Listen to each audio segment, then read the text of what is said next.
Thank you, Holy Spirit. Thank you, Holy Spirit.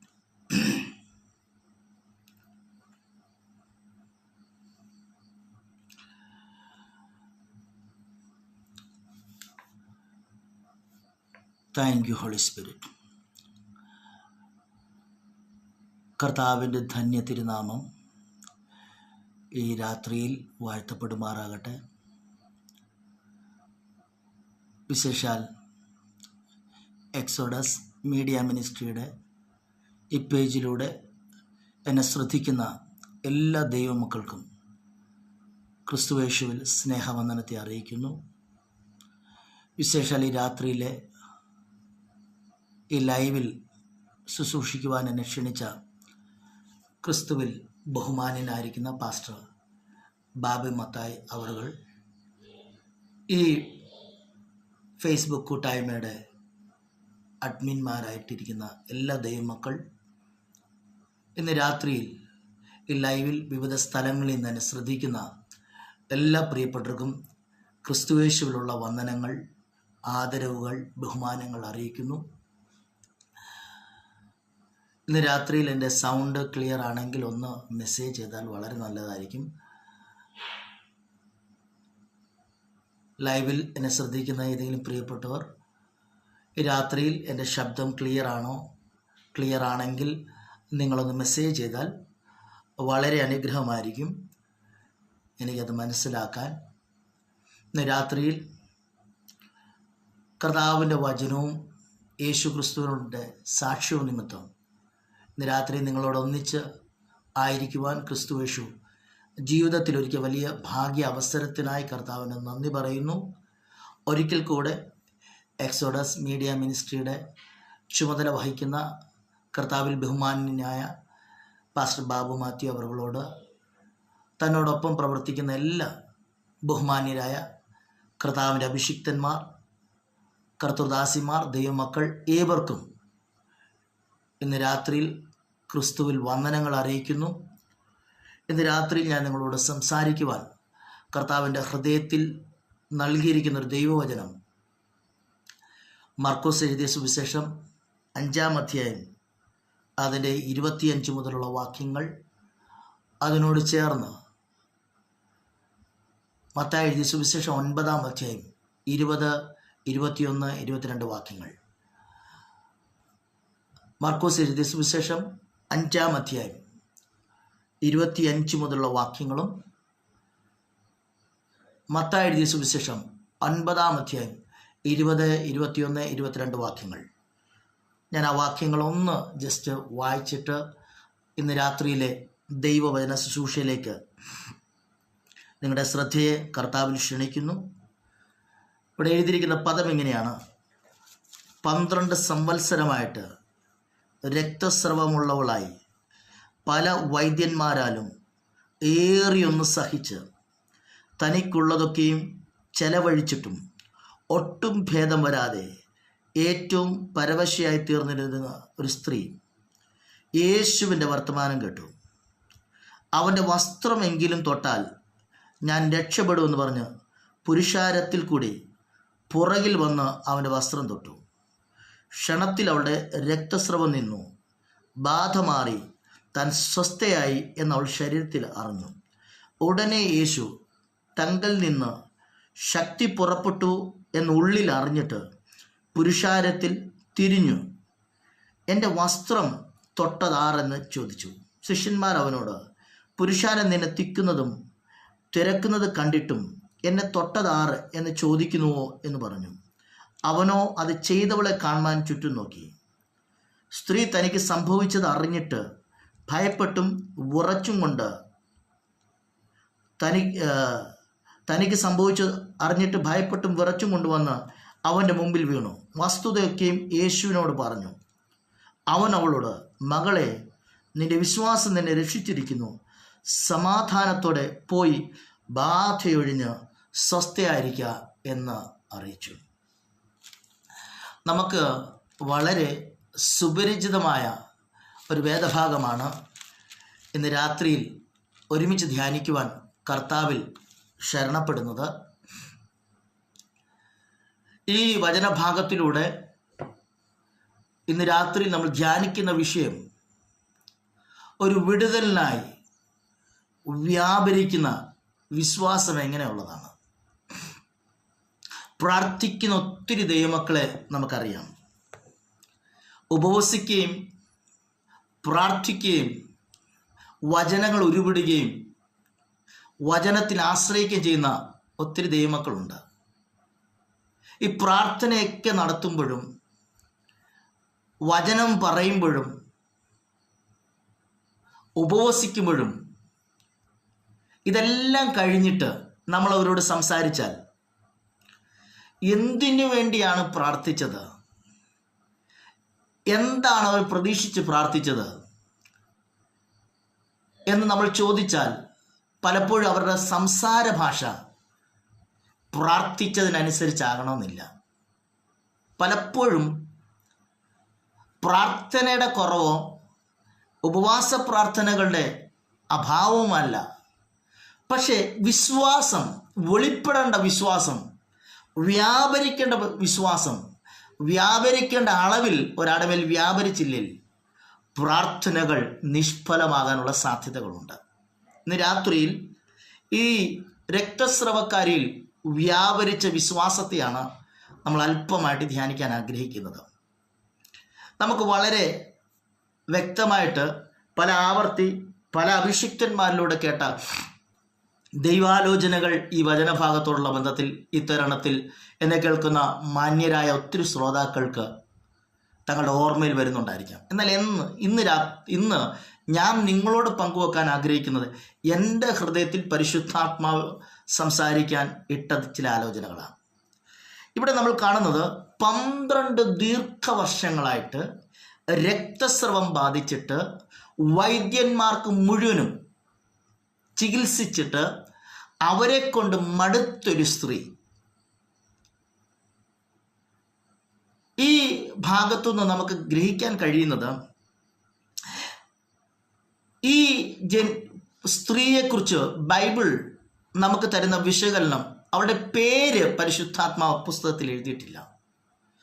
ഈ സ്ത്രീ അറിയപ്പെടുന്നത് തന്നെ അവളുടെ രോഗത്തിൻ്റെ പേരിലാണ്. ബൈബിളിൽ ഒത്തിരി പേരുടെ പേരുകൾ ഈ പുസ്തകത്തിനകത്ത് നമുക്ക് കാണാം. എന്നാൽ അതേ സ്ഥാനത്ത് തന്നെ പലരുടെയും പേരുകൾ മെൻഷൻ ചെയ്യാത്തതും നമുക്ക് വ്യക്തമായിട്ട് അറിയാൻ പറ്റും. ഇവിടെ ഈ സ്ത്രീയെ ബൈബിൾ അവളുടെ പേര് പറയുന്നില്ല, ആ പേരിന് പകരം അവളുടെ രോഗത്തെ ബേസ് ചെയ്താണ് അവൾ ഇൻട്രൊഡ്യൂസ് ചെയ്യുന്നത്. ഞാൻ ഇങ്ങനെ കരുതുന്നത്, ഇവൾ ജനിച്ചതേ ഒരു രോഗിയായിട്ടല്ല, ജനിച്ചത് എല്ലാ കുട്ടികളെ പോലെ അനുഗ്രഹിക്കപ്പെട്ട നല്ല ഭാവിയുള്ള ഒരു മനോഹരിയായ പെൺകുട്ടിയായിട്ടായിരിക്കാം ഈ കുഞ്ഞ് ജനിച്ചത്. എന്നാൽ ഇവൾ വളർന്നു വരുന്ന ഏതോ ഒരു സാഹചര്യത്തിൽ, ഏതോ ഒരു നിമിഷം, ഏതോ ഒരു സമയത്ത് അവൾ അറിയാതെ അവളുടെ ശരീരത്തിൽ പെട്ടെന്നൊരു രോഗം പ്രത്യക്ഷപ്പെടുകയാണ്. എന്താ ഞാൻ പറഞ്ഞു വരുന്നതിൻ്റെ അർത്ഥം? ഈ ഭൂമിയിൽ പറന്നു വീണ സകലരും ഒരു അനുഗ്രഹത്തിൻ്റെ കീഴിലാണ് പറന്നിരിക്കുന്നത്. ദൈവത്തിൻ്റെ പ്ലാനിനകത്താണ് നാം ഒക്കെയും ജനിച്ചത്. എന്നാൽ ഏതൊക്കെ നിമിഷങ്ങളിൽ, ഏതൊക്കെ സന്ദർഭങ്ങളിൽ നമ്മളറിയാതെ നമ്മുടെ ജീവിതത്തെയും ഭാവിയെയും ഏതോ നിമിഷങ്ങളിൽ കുരുക്കാൻ നോക്കുന്ന, തകർക്കാൻ നോക്കുന്ന, ശാപത്തിൻ്റെ കീഴിലാക്കാൻ നോക്കുന്ന ഒരു പൈശാചിക ആധിപത്യം ഈ ലോകത്ത് വ്യക്തമാണ്. നമ്മളിങ്ങനെ പലപ്പോഴും പറയാറില്ലേ, അയ്യോ എന്തൊരു നല്ല കുട്ടിയായിരുന്നത്, എന്തൊരു നല്ല മോളായിരുന്നത്, എന്തുകൊണ്ടാ അവൾക്കിങ്ങനെ സംഭവിച്ചത്? പലപ്പോഴും നമ്മുടെ ഉള്ളിൽ ചോദ്യമുണ്ട്. അപ്പോൾ ഈ കൊച്ചിന് ഒരുപക്ഷെ ഇവളുടെ പേര് ഒരു അനുഗ്രഹിക്കപ്പെട്ട പേരായിരിക്കും അവളുടെ പേരൻസ് ഇട്ടത്. ഞാൻ ഇന്ന് രാത്രിയിൽ അവളുടെ പേര് ഞാൻ റോസ് എന്നുള്ളൊരു പേരിൽ അവനെ വിളിക്കുക. ഭയങ്കര സുന്ദരിയായ, നല്ല പഠിക്കാൻ കഴിവുള്ള, എല്ലാവർക്കും കണ്ടാൽ അവളോട് അട്രാക്ഷൻ തോന്നുന്ന ഈ റോസ് എന്ന് പറയുന്ന, ഞാൻ ജസ്റ്റ് ഒരു ഇമാജിനേഷൻ നമ്മുടെ മുമ്പിൽ ഒരു പേരായിട്ട് അതങ്ങ് ഇടുന്നേ ഉള്ളൂ. ഈ റോസ് എന്ന് പറയുന്ന പെൺകുട്ടി ജീവിതത്തിൽ ഏതോ ഒരു സാഹചര്യത്തിൽ, ചിലപ്പോൾ അവളുടെ 18ാമത്തെ വയസ്സായിരിക്കാം, 17ാമത്തെ വയസ്സായിരിക്കാം, അവളുടെ ഭാവിയുടെ അടുത്തൊരു തിരിവ് സംഭവിക്കാവുന്ന, ഒരു ടേണിംഗ് പോയിന്റ് സംഭവിക്കാവുന്ന സമയത്ത് ഒരു അകാരണമായി അവളുടെ ലൈഫിനകത്ത് രോഗം കയറി വരികയാണ്. നമുക്കറിയാം രോഗത്തിൻ്റെ പേര്. പബ്ലിക്കിന് മുമ്പിൽ എക്സ്പോസ് ചെയ്യാൻ പറ്റാത്ത, പബ്ലിക്കിന് ഇവളെ ഉൾക്കൊള്ളാൻ പറ്റാത്ത ഒരു ശാപകരമായ രോഗം. ആര് കണ്ടാലും ഇവളെ മാറ്റി നിർത്തും. നേരത്തെ എവിടെയും ചെന്നാൽ ഇവൾക്ക് സ്വീകാര്യതയായിരുന്നു, ആർക്കും ഇവളോട് സ്നേഹമായിരുന്നു. പക്ഷെ ഇപ്പോഴോ ആ രോഗം കാരണം ഇവൾ സമൂഹത്തിൽ നിന്ന് ഐസൊലേറ്റ് ചെയ്യപ്പെടുകയാണ്. ഇവളുടെ ഫാമിലി മെമ്പേഴ്സ് ഇവളെ മാറ്റി നിർത്തുകയാണ്. തുടക്കത്തിൽ ഇവളുടെ പ്രതീക്ഷ മുഴുവനും ഏതെങ്കിലും ഒരു ഡോക്ടർ എൻ്റെ ഈ രോഗത്തിന് പരിഹാരം വരുത്തും. ഡോക്ടർമാരെ മാറി മാറി, ഒരു ഡോക്ടറെ കാണുമ്പോഴത്തേക്ക് അദ്ദേഹം പറയും ഇന്ന മെഡിസിൻ കഴിക്കുക. അത് പല ആവർത്തി കഴിച്ചിട്ട് വ്യത്യാസം വരാതിരിക്കുമ്പോൾ അടുത്ത ഡോക്ടറിൻ്റെ അടുത്തേക്ക് പോവുക. ഇദ്ദേഹം പറഞ്ഞൊരു ഓപ്പോസിറ്റ് കാര്യമായിരിക്കും ഒരുപക്ഷെ മറ്റൊരു ഡോക്ടർ പറയുന്നത്. കാരണം ബൈബിളിൽ നമുക്ക് മനസ്സിലാക്കാൻ പറ്റുന്നത് വൈദ്യന്മാരാൽ ഏറിയൊന്ന് ഈ പെൺകുട്ടി സഹിച്ചു എന്ന് പറഞ്ഞാൽ ട്രീറ്റ്മെന്റ് കൊണ്ട് ഒരു ആശ്വാസത്തിന് വേണ്ടിയാണ് പോയത്, ഒരു പ്രതീക്ഷയോട് കൂടിയാണ് പോയത്. പക്ഷേ അവൾക്ക് പ്രതീക്ഷയ്ക്ക് വിരുദ്ധമായിട്ട് അവളുടെ ലൈഫിൽ എന്താ സംഭവിക്കുന്നത്? അവൾ അസ്വസ്ഥയാകുക. ഈ റോസ് എന്ന് പറയുന്ന, അല്ലെങ്കിൽ ഈ അനുഗ്രഹിക്കപ്പെട്ട ഈ പെൺകുട്ടിയെ എല്ലാവരും പറയുന്നു, ഇപ്പോൾ വിളിക്കുന്നത് അവൾ ഒരു ശപിക്കപ്പെട്ട പെൺകുട്ടിയാണ്. എൻ്റെ ഒരു ചോദ്യം, ഈ പെൺകുട്ടി എന്തെങ്കിലും ചെയ്തോ താൻ ശപിക്കപ്പെടാൻ? ബൈബിൾ ഇതിനെ ഒന്നും വിശകലനം തരുന്നില്ല. പക്ഷെ നമുക്ക് മനസ്സിലാക്കാൻ കഴിയുന്നത് ബാധയൊഴിഞ്ഞ് സ്വസ്ഥയായിരിക്കുക എന്ന പദപ്രയോഗത്തിനകത്ത് നമുക്ക് മനസ്സിലാക്കാം ഇതൊരു സാറ്റാനിക് അറ്റാക്കാണ്, ഒരു പൈശാചികമായ ആക്രമണമാണ്. പ്രിയരെ, എത്ര ഭാവിയുള്ള ഒരു വ്യക്തിയും ആയിക്കൊള്ളട്ടെ താങ്കൾ, പക്ഷേ പിശാച് നമുക്കെതിരെ ഒരുക്കുന്ന കെണിയെ ആത്മാവിൽ തിരിച്ചറിയാൻ പറ്റിയില്ലെങ്കിൽ, ആത്മാവിൽ അതിനെ മനസ്സിലാക്കാൻ പറ്റിയില്ലെങ്കിൽ അനുഗ്രഹത്തിൽ നിന്ന് ശാപത്തിലേക്ക് ഒരുപക്ഷെ താങ്കൾക്ക് വഴുതി വീഴാനുള്ള സാധ്യതയുണ്ട്. ഈ പെൺകുട്ടിക്കും അങ്ങനെ സംഭവിച്ചത്. അനുഗ്രഹിക്കപ്പെട്ട പേരുള്ള, അനുഗ്രഹിക്കപ്പെട്ട കുടുംബത്തിനകത്ത് പറഞ്ഞ, എല്ലാവർക്കും ഇഷ്ടമുള്ള, ആരും സ്നേഹിക്കുന്ന ഈ പെൺകുട്ടിയെ ഒരു സമയം കഴിഞ്ഞപ്പോൾ ആളുകൾ ഇവിടെ കാണുമ്പോൾ തന്നെ പറയുന്നു രക്തസ്രവക്കാരി. ആ രോഗം പറഞ്ഞാണ് അവൾ ഇൻട്രൊഡ്യൂസ് ചെയ്യുന്നത്. ഞാൻ ഇങ്ങനെ കരുതുന്നത്, അവൾ ഒരിക്കലെങ്കിലും ഇങ്ങനെ മനസ്സിൽ ചിന്തിച്ചാണ്, എൻ്റെ അപ്പനും അമ്മയും എനിക്കൊരു ബ്യൂട്ടിഫുൾ ആയിട്ടുള്ള, മനോഹരമായിട്ടുള്ള, ഇമ്പമായിട്ടുള്ള, വളരെ വാത്സല്യത്തോടു കൂടെ ലാളിച്ചിട്ട എൻ്റെ ഓമന പേര് ഇന്ന് സമൂഹം എന്നെ വിളിക്കുന്നില്ല. 2, അവളുടെ ഉള്ളിൻ്റെ ഉള്ളിൽ ഒരു കൊതി ഉണ്ടായിരിക്കാം, ഒരാഗ്രഹം ഉണ്ടായിരിക്കാം, എന്നെങ്കിലും ഇനി എനിക്ക് ആ പേരിൽ എന്നെ ആരെങ്കിലും വിളിക്കുന്നൊരു സുദിനം, ഒരവസരം ഉണ്ടാകുമോ? പ്രിയരെ, മനുഷ്യനും പിശാചും സമൂഹവും ചിലരുടെ മേൽ അവർ പോലും അറിയാതെ അവരുടെ മേൽ കെട്ടിവച്ചിരിക്കുന്ന ചില പേരുകൾ, ചില വിധിയെഴുത്തുകൾ ഇന്ന് രാത്രി വിശ്വസിക്കുക. വചനം കേൾക്കുമ്പോൾ വിശ്വസിക്കുക, നിന്റെ ലൈഫിൽ ദൈവത്തിനൊരു അസാധാരണമായ തിരിവ് തരാനുണ്ട്. നാട്ടുകാരും വീട്ടുകാരും രക്തബന്ധങ്ങളും സുഹൃത്തുക്കളും സ്നേഹിതരും എല്ലാം ഇവളുടെ ജീവിതത്തിനകത്തുനിന്ന് പതുക്കെ പതുക്കെ പതുക്കെ അപ്രത്യക്ഷമാകാൻ തുടങ്ങി. She was so isolated. അവൾ ഏകാഗ്നിയെ പോലെ ഏകാന്തത അനുഭവിക്കാൻ തുടങ്ങി. അവളോട് മിണ്ടാൻ ആരുമില്ല, അവളുടെ വിവരങ്ങൾ തിരക്കാൻ ആരുമില്ല. കാരണം തിരക്കിയാൽ എന്താ ഒരു പ്രോപ്പറായിട്ടുള്ള മറുപടി അവൾക്ക് കൊടുക്കാനില്ല. കാരണം ഈ രോഗത്തിനൊരു ശമനം ഉണ്ടോ എന്ന് ചോദിച്ചാൽ അവൾക്ക് പറയാനില്ല. കാരണം ഇന്നും അവൾ ആ രോഗത്തിന് കീഴിലാണ്. വസ്ത്രങ്ങൾ മാറി മാറി അവൾ ഉപയോഗിക്കുന്നു. ആ വസ്ത്രങ്ങൾ അവളെ നോക്കിയിട്ട് വിളിച്ചു പറഞ്ഞു, യു ആർ അൺക്ലീൻ, നീ അശുദ്ധയാണ്. സമൂഹം അവളെ നോക്കിയിട്ട് പറഞ്ഞു, നീ അൺക്ലീൻ ആണ്, നിനക്ക് ഈ സമൂഹത്തിൽ താമസിക്കാൻ പറ്റില്ല. മറ്റുള്ളവർ അവളെ നോക്കിയിട്ട് പറയുന്നു, നീ റിജക്റ്റഡ് ആണ്, നിന്നെ ഉൾക്കൊള്ളാൻ ഈ സമൂഹത്തിന് പറ്റത്തില്ല. സമൂഹവും രക്തബന്ധങ്ങളും പ്രിയരും ചേർത്ത് പിടിച്ചവരും എല്ലാം അകറ്റി അവസാനം അവൾ സമൂഹത്തിന് മുമ്പിൽ ഇറങ്ങാൻ കഴിയാതെ പാളയത്തിൽ താമസിക്കുന്ന ഒരു വ്യക്തിത്വത്തെ പോലെ ഇവൾ അവിടെ പാർക്കുക ഒറ്റയ്ക്ക്. പ്രതീക്ഷകളെല്ലാം അസ്തമിച്ചു.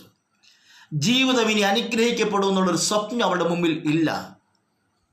അങ്ങനെ ഇരിക്കുമ്പോൾ ബൈബിൾ പറയുന്നു, അവൾ യേശുവിനെ കുറിച്ച് കേട്ടു.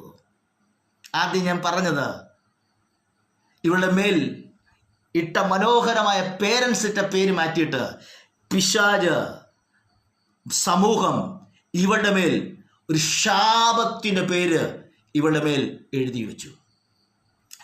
ആളുകൾ വിളിക്കുന്നത് ശപിക്കപ്പെട്ടവൾ, ആളുകൾ വിളിക്കുന്നത് അശുദ്ധ. ഇവൾ പോലും കേൾക്കാൻ ഇഷ്ടപ്പെടാത്ത പേര് ആവർത്തിച്ച് കേൾക്കുന്നു. ഒരു ഡോക്ടറിനെ മാറിയിട്ട് അടുത്ത ഡോക്ടറിലേക്ക് പോകുമ്പോൾ അവിടെ നിന്ന് കിട്ടുന്ന റിപ്പോർട്ട് എന്താ? നീ സൗഖ്യമാകത്തില്ല. ഈ ഡോക്ടറിൽ നിന്ന് മാറിയിട്ട് അടുത്ത ഡോക്ടറിലേക്ക് പോകുമ്പോൾ എന്താ കേൾക്കുന്നത്? ഒരിക്കലും നിന്റെ ജീവിതത്തിൽ ഇനി പഴയൊരു ജീവിതം നീ സ്വപ്നം കാണണ്ട.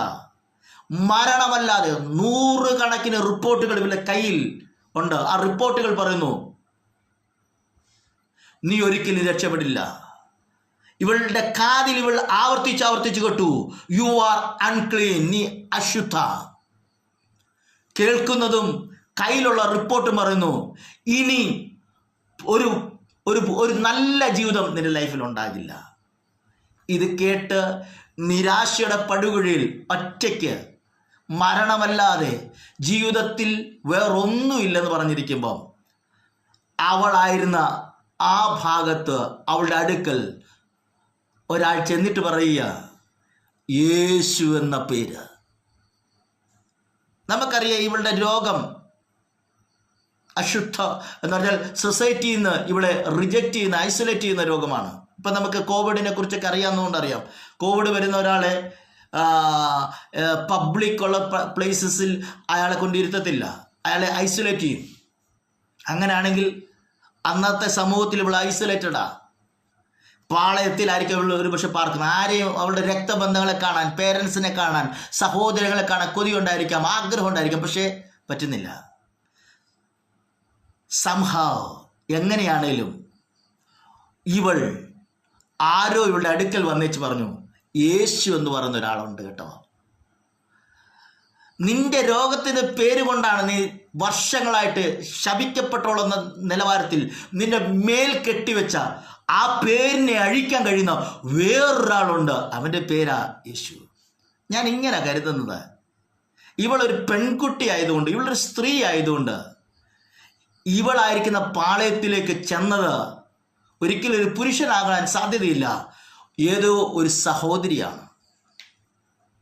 പ്രിയരെ, മരണത്തിൻ്റെ വക്കിൽ നിൽക്കുന്ന, ഡോക്ടേഴ്സ് മുഴുവൻ ആവർത്തിച്ച് മരണം മാത്രമേ ഉള്ളൂ എന്ന് പറഞ്ഞ് അത് മാത്രം കാതിൽ കേട്ടോണ്ടിരുന്ന, കയ്യിലുള്ള റിപ്പോർട്ട് പറയുന്നു ഇനി രക്ഷയില്ലെന്ന്, കാണുന്നതും കേട്ടതും സമൂഹവും നാട്ടുകാരും എല്ലാം ഒരേപോലെ പറഞ്ഞ ആ വ്യക്തിയുടെ അടുക്കിലേക്ക് ബൈബിൾ പറഞ്ഞു, പേര് പറയാത്തൊരാൾ, ഒരു സഹോദരി അവളുടെ അടുക്കൽ ചെന്നിച്ച് പറഞ്ഞു, യേശു എന്നൊരാൾ ഉണ്ട് കേട്ടോ, യേശുവിനെ നിന്നെ വിടുവിക്കാൻ പറ്റും കേട്ടോ. ബൈബിളിൽ ഈ സഹോദരിയുടെ പേര് മെൻഷൻ ചെയ്തിട്ടില്ല. പക്ഷേ ഈ സഹോദരി, ഞാൻ ഇങ്ങനെ ഭാവന കാണുന്നത്, ഒരുപക്ഷെ 10,000 വട്ടം ഇവളുടെ ഉള്ളിൽ ഈ സ്ത്രീയെക്കുറിച്ചൊരു ഭാരം വരുമ്പോൾ, പ്രാർത്ഥന മുറിയിൽ ദൈവിക ഇടപെടൽ നടക്കുമ്പോൾ പിശാച് ഇവളുടെ ഹൃദയത്തിൽ മന്ത്രിച്ചു കാണും, പോയാൽ നീയും അശുദ്ധിയാകില്ലേ, പോയാൽ നാളെ ഇതേ സൊസൈറ്റി നിന്നെ റിജക്റ്റ് ചെയ്യത്തില്ലേ, പോണോ നീ പോകണ്ടെന്നേ, അവൾ രക്ഷപ്പെടാനുള്ള സാധ്യത ഇല്ലെന്നേ.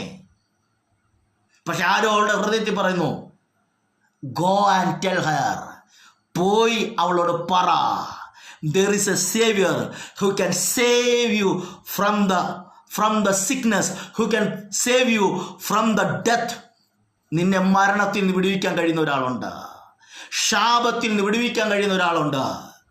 നീ പോയി അവളോട് ചെന്ന് പറ. ആരും ഇവളുടെ കൂടെ ഇല്ല. She was ready to go there. അവൾ ആ പാളയത്തിലേക്ക് ഇറങ്ങി ചെല്ലാൻ തയ്യാറായി. പ്രിയരെ, ഒന്നോർത്തേ, ഇവളുടെ പേര് ബൈബിളിൽ എഴുതിയിട്ടില്ല. പക്ഷേ ഞാൻ എൻ്റെ ആത്മകണ്ണിൽ കണ്ടോണ്ടിങ്ങനെ പറയാം, ഒരിക്കൽ വിശുദ്ധന്മാർ, ലോകത്തിലെ സകല വൻകരകളിലെ വിശുദ്ധന്മാർ നിത്യതയിൽ കർത്താവിൻ്റെ തിരുമുമ്പിൽ നിൽക്കുമ്പോൾ വസ്ത്രത്തിൻ്റെ അഗ്രത്തിൽ തൊട്ട് സൗഖ്യമായ ഈ രക്തസ്രവക്കാരിയും അവിടെ എഴുന്നേറ്റ് നിന്ന് സാക്ഷ്യം പറയും. ഞാൻ മരണം മാത്രമാണ് മുമ്പിൽ കണ്ടത്. എന്നെ ചികിത്സിച്ച സകലരും പറഞ്ഞത് മരണമല്ലാതെ വേറൊരു വഴിയില്ലെന്ന്. ഞാൻ സൗഖ്യമാകാൻ കാരണം ഒരാൾ എന്നോട് യേശുവിനെ കുറിച്ച് പറഞ്ഞതാ. ആ യേശുവിൻ്റെ വസ്ത്രമാ എന്നെ സൗഖ്യത്തോട് എത്തിച്ചത് എന്ന് പറയുമ്പോൾ, പ്രിയരെ, ഞാൻ തിരിഞ്ഞു ചോദിച്ചോട്ടെ, ആ സൗഖ്യത്തെ സാക്ഷ്യം ലോകം മുഴുവൻ ലൈവായിട്ട് കേൾക്കുമ്പോൾ ഈ രക്തസ്രവക്കാരിയുടെ അടുക്കൽ പോയി അവളോട് യേശുവിനെ കുറിച്ച് പറഞ്ഞ ആ സഹോദരിയെ സ്വർഗം മറക്കുവോ? അവളെക്കുറിച്ച് സ്വർഗം പറയാതിരിക്കുവോ? ഇന്ന് സുവിശേഷ വേല എന്ന് പറയുന്നത് പലരും ചിന്തിക്കുന്നത് പ്ലാറ്റ്ഫോം ഒരുങ്ങിയായിരുന്നെങ്കിൽ എനിക്ക് പ്രസംഗിക്കായിരുന്നു. എന്നെ ആരും മിനിസ്ട്രിക്ക് വിളിക്കുന്നില്ല. എനിക്ക് വിളിയൊക്കെ ഉണ്ട്, പക്ഷെ ആരും എനിക്ക് വേദി തുറന്നു തരുന്നില്ല. പലരോടും നീരസമാ. എൻ്റെ പൊന്നു പ്രിയരെ, രക്ഷിക്കപ്പെട്ട സകലരെയും കുറിച്ച്, സകല വ്യക്തികളെയും കുറിച്ച്, അന്യഭാഷ സംസാരിക്കുന്ന, ആത്മാവിൽ പ്രാർത്ഥിക്കുന്ന സകലരെയും കുറിച്ച് പരിശുദ്ധാത്മാവിൻ്റെ ഏറ്റവും വലിയ പദ്ധതി, നീ ഒരു സാക്ഷിയാകണം. നീ അറിഞ്ഞ യേശുവിനെ ഏതെങ്കിലും തരത്തിൽ നീ പറയാൻ തയ്യാറാകണം. കഴിഞ്ഞ ദിവസം ഞാൻ എൻ്റെ കുടുംബവും എറണാകുളത്ത് ട്രാവൽ ചെയ്തിട്ട് തിരിച്ച് വരുന്ന സമയത്ത് മൂവാറ്റുപുഴയ്ക്കടുത്ത ഒരു ഹോട്ടലിൽ ഫുഡ് കഴിക്കാൻ കയറി. ഞങ്ങൾക്ക് ഭക്ഷണം വിളമ്പുന്ന ഒരു ചെറുപ്പക്കാരൻ കണ്ടിട്ട് എനിക്ക് മനസ്സിലായി അത് മലയാളിയല്ല, നോർത്ത് ഇന്ത്യനാ. അപ്പം ഞാൻ പതുക്കെ അദ്ദേഹത്തോട് ഹിന്ദിയിൽ സംസാരിച്ചു. എന്തുകൊണ്ട് വിശേഷം, എവിടെയാ നാട്, എന്താ പേര്?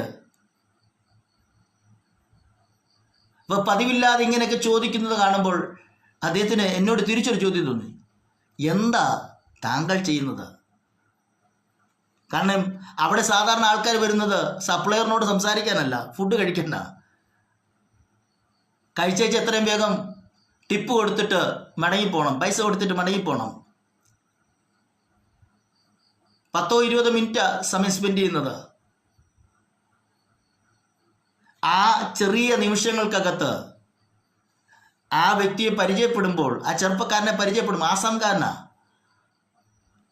ഹിന്ദിയിൽ അവനോട് സംസാരിക്കാൻ അവൻ്റെ വിവരങ്ങളൊക്കെ തിരക്കുമ്പോൾ അവന് തിരിച്ചൊരു താല്പര്യം, ഞാൻ എന്താ ചെയ്യുന്നതെന്ന് അറിയണം. ഞാൻ പറഞ്ഞു, ഞാനൊരു ഭയങ്കര ഫ്രണ്ടിനെ കുറിച്ച് പറയുന്ന ഒരാളാണ്. എൻ്റെ ലൈഫിനെ ഭയങ്കരമായിട്ട് ചേഞ്ച് ചെയ്ത, എനിക്ക് വേണ്ടി ജീവനെ അർപ്പിച്ച, എന്നെ രക്ഷിച്ച ഒരു ഭയങ്കര സുഹൃത്തുണ്ട്. ആ സുഹൃത്തിൻ്റെ പേര് യേശു എന്നാ. അദ്ദേഹം എന്നെ രക്ഷിച്ചത് പാപത്തിൽ നിന്നാ. നിനക്ക് വിശ്വസിക്കാമെങ്കിൽ യേശുവിൻ്റെ രക്തം നിന്റെ പാപവും ശുദ്ധീകരിക്കും. പ്രിയരെ, എത്രയോ പേര് നമ്മൾ ഏതൊക്കെ സന്ദർഭങ്ങളിൽ കാണുന്നു. നിന്റെ അകത്ത് പരിശുദ്ധാത്മാ ചലിക്കുന്നെങ്കിൽ എല്ലാം നമ്മുടെ മേൽ പ്ലാറ്റ്ഫോമുകളാണ്. ചിലപ്പോൾ വഴിവെക്കയിലായിരിക്കാം ഒരാളെ ദൈവം നമ്മുടെ മുമ്പിൽ കൊണ്ടുതരുന്നത്. ചിലപ്പോൾ സാധനം മേടിക്കുന്ന കടയിൽ വെച്ചായിരിക്കാം വേറൊരുത്തനെ പരിചയപ്പെടുന്നത്. ചിലപ്പോൾ ബസ്സിൽ തൊട്ടടുത്തിരിക്കുന്ന വ്യക്തിയായിരിക്കാം നമ്മുടെ മുമ്പിലെ സുവിശേഷത്തിൻ്റെ വയൽ. ഇത് തേടി ഒരു പ്ലാറ്റ്ഫോമിന് വേണ്ടി നീ പോകണ്ട. നിന്റെ അകത്ത് ആത്മഭാരമുണ്ടെങ്കിൽ എവിടെയും ദൈവം വാതിലുകൾ തുറക്കും കേട്ടോ. എന്താ ഞാൻ പറയുന്നത്? ഈ രക്തസ്രവക്കാരിയുടെ അടുക്കൽ അവളോട് ചെന്ന് സുവിശേഷം പറഞ്ഞ ആ സഹോദരിയെ നമുക്കറിയത്തില്ലെന്നേ. നമ്മൾ അവളെ കണ്ടില്ല. പക്ഷേ രക്തസ്രവക്കാരി സ്വർഗത്തിൽ എഴുന്നേറ്റ് നിന്ന് യേശുവിനെ ഉയർത്തുമ്പോൾ അവൾ യേശുവിനെ അറിയാനിടവന്ന അവളായിരിക്കുന്ന പാളയത്തിലേക്ക് തൻ്റെ സ്വന്തം ജീവിതത്തിൽ എന്താ പറയുക, ഇനിയും എന്നെ ആ സൊസൈറ്റി റിജക്റ്റ് ചെയ്യുമോ, എന്നെ സൊസൈറ്റി തള്ളുമോ, ഇനി എനിക്ക് സൊസൈറ്റി, ഇതെല്ലാം വിസ്മരിച്ചേച്ച് പ്രാണനേക്കാളധികം പ്രാണപ്രിയനെ സ്നേഹിച്ച ആ സഹോദരിയെ ലോകത്തിനു മുമ്പിൽ പിതാവായ ദൈവം പരിചയപ്പെടുത്തില്ലേ, ഇൻട്രൊഡ്യൂസ് ചെയ്യത്തില്ലേ? പ്രിയരെ, സുവിശേഷ വേലയിൽ വിതയ്ക്കാൻ, പറയാൻ ഒരു ചാൻസ് കിട്ടുമ്പോൾ മടിക്കരുത് കേട്ടോ. എനിക്ക് എങ്ങനെ പറയണമെന്ന് അറിയത്തില്ല. ഞാൻ ബൈബിൾ സ്കൂളിൽ പഠിച്ചിട്ട്, എന്തിനാ ഇതിന് ബൈബിൾ സ്കൂളിൽ പഠിക്കേണ്ട കാര്യം? നിന്റെ അകത്ത് രക്ഷകനോടുള്ള സ്നേഹം ഭാഷയായി വെളിപ്പെടാൻ. ഞാൻ പാപിയായിരുന്നു, യേശു എന്നെ രക്ഷിച്ചു, യേശുവിൻ്റെ രക്തത്താൽ എനിക്ക് പാപം. ഇതിന് എത്ര ബൈബിൾ സ്കൂളിൽ കയറണം? പഠനം ആവശ്യമില്ലെന്നല്ല ഞാൻ പറഞ്ഞത്. പഠിച്ചില്ല എന്ന കാരണത്താൽ യേശുവിനെ പറയാതിരിക്കാൻ അതൊരു എക്സ്ക്യൂസസ് അല്ല. പരിശുദ്ധാത്മാവുള്ള സകലരും പറയണമെന്നുള്ളത്, സാക്ഷിയാകണമെന്നുള്ള ദൈവത്തിൻ്റെ പ്ലാനാണ്. അപ്പോൾ നിങ്ങൾ തിരിച്ചറിയുക, ഇവളോട് ആ സഹോദരി ആ പാളയത്തിൽ ചെന്ന് മരണവക്കിൽ നിൽക്കുന്ന ഇവളോട് യേശുവിനെ കുറിച്ച് പറഞ്ഞു. ഇവിടെ നിന്നാണ് അടുത്തൊരു തിരിവ് നടക്കുന്നത്. ഇവൾ യേശുവിനെ കേട്ടപ്പോൾ, യേശുവിനെ കുറിച്ചുള്ള മെസ്സേജ് അവളുടെ ഉള്ളിൽ വെളിപ്പെട്ടപ്പം, മനസ്സിലായപ്പോൾ, അടുത്ത നമ്മൾ കാണുന്നത് അവൾ തന്നോട് തന്നെ ഇങ്ങനെ പറഞ്ഞു, യേശു എൻ്റെ ശരീരത്തെ തൊടണ്ട, എനിക്കും യേശുവിൻ്റെ ശരീരത്തെ തൊടണ്ട, പകരം ഞാൻ അവൻ്റെ വസ്ത്രത്തിൻ്റെ അഗ്രത്തിലെങ്കിലും സ്പർശിക്കും, സ്പർശിച്ചാൽ ഞാൻ സൗഖ്യമായിരിക്കും. Before she received her healing, അവളൊരു സൗഖ്യം ശരീരത്തിൽ അനുഭവിക്കുന്നതിന് മുമ്പ്, ഒരു ദൈവപ്രവൃത്തി ശരീരത്തിൽ കാണുന്നതിന് മുമ്പ്, ഷീ കൺഫസ്ഡ് ഹെർ ഫെയ്ത്ത്. അവൾ അവളുടെ വിശ്വാസത്തെ എന്ത് ചെയ്തു? വാ തുറന്നു പറഞ്ഞു. നമ്മുടെ പല പ്രിയപ്പെട്ടവരും സംഭവിക്കുന്ന ഒരു വലിയ പരാജയം എവിടാന്ന് പറയാം. രോഗത്തിൻ്റെ പഴക്കം നമ്മൾ പറയും, രോഗം വരുത്തിയിരിക്കുന്ന വിനകളെക്കുറിച്ച് നമ്മൾ പറയും. പക്ഷേ ഇതെല്ലാം ശരീരത്തിൽ നിൽക്കുമ്പോൾ തന്നെ അടിപ്പിണരുകളാൽ സൗഖ്യമാക്കാൻ യേശുവിന് കഴിയുമെന്ന്, അവൻ്റെ അടിപ്പിണരുകളാൽ ഞാൻ സൗഖ്യമായി കഴിഞ്ഞെന്ന് പറയാൻ പലപ്പോഴും നമ്മൾ മടി കാണിക്കാറുണ്ട്. കാരണം നമ്മൾ വിശ്വസിക്കുന്നത് എന്താ? ശരീരം പറയുന്നത് നീ രോഗിയാണെന്ന്. നമ്മുടെ കയ്യിലെ റിപ്പോർട്ട് എന്ത് പറയുന്നു? യു ആർ സ്റ്റിൽ സിക്ക് പേഴ്സൺ, നീ ഇപ്പോഴും ഒരു രോഗിയാണ്. നമ്മുടെ മൈൻഡ് എന്ത് പറയുന്നു? നീ രോഗിയാണ്. നമ്മളെ കാണുന്നവരെല്ലാം എന്ത് പറയുന്നു? അയ്യോ അയാൾ രോഗിയാ കേട്ടോ. പക്ഷേ വേട് നമ്മെക്കുറിച്ച് എന്ത് പറയുന്നു? വചനം നമ്മെക്കുറിച്ച് എന്ത് പറയുന്നു? ഇത് പലപ്പോഴും പറയാൻ പലരും തയ്യാറാകാറില്ല. ഇവൾ യേശുവിനെ കുറിച്ച് കേട്ടു. എന്താ കേട്ടെന്ന് ബൈബിൾ വിശദീകരിക്കുന്നില്ല. പക്ഷേ കേട്ടപ്പം ഇവളോടൊരു കാര്യം പറഞ്ഞു, ഞാൻ അവനെ തൊടത്തില്ല, യേശു എന്നെയും തൊടണ്ട, പക്ഷെ ഞാൻ വസ്ത്രത്തെ കയറി തൊട്ടാൽ പിന്നെ പഴയതുപോലെ രോഗിയായി ഞാൻ തുടരില്ല, ഞാൻ സൗഖ്യമായി കഴിയും.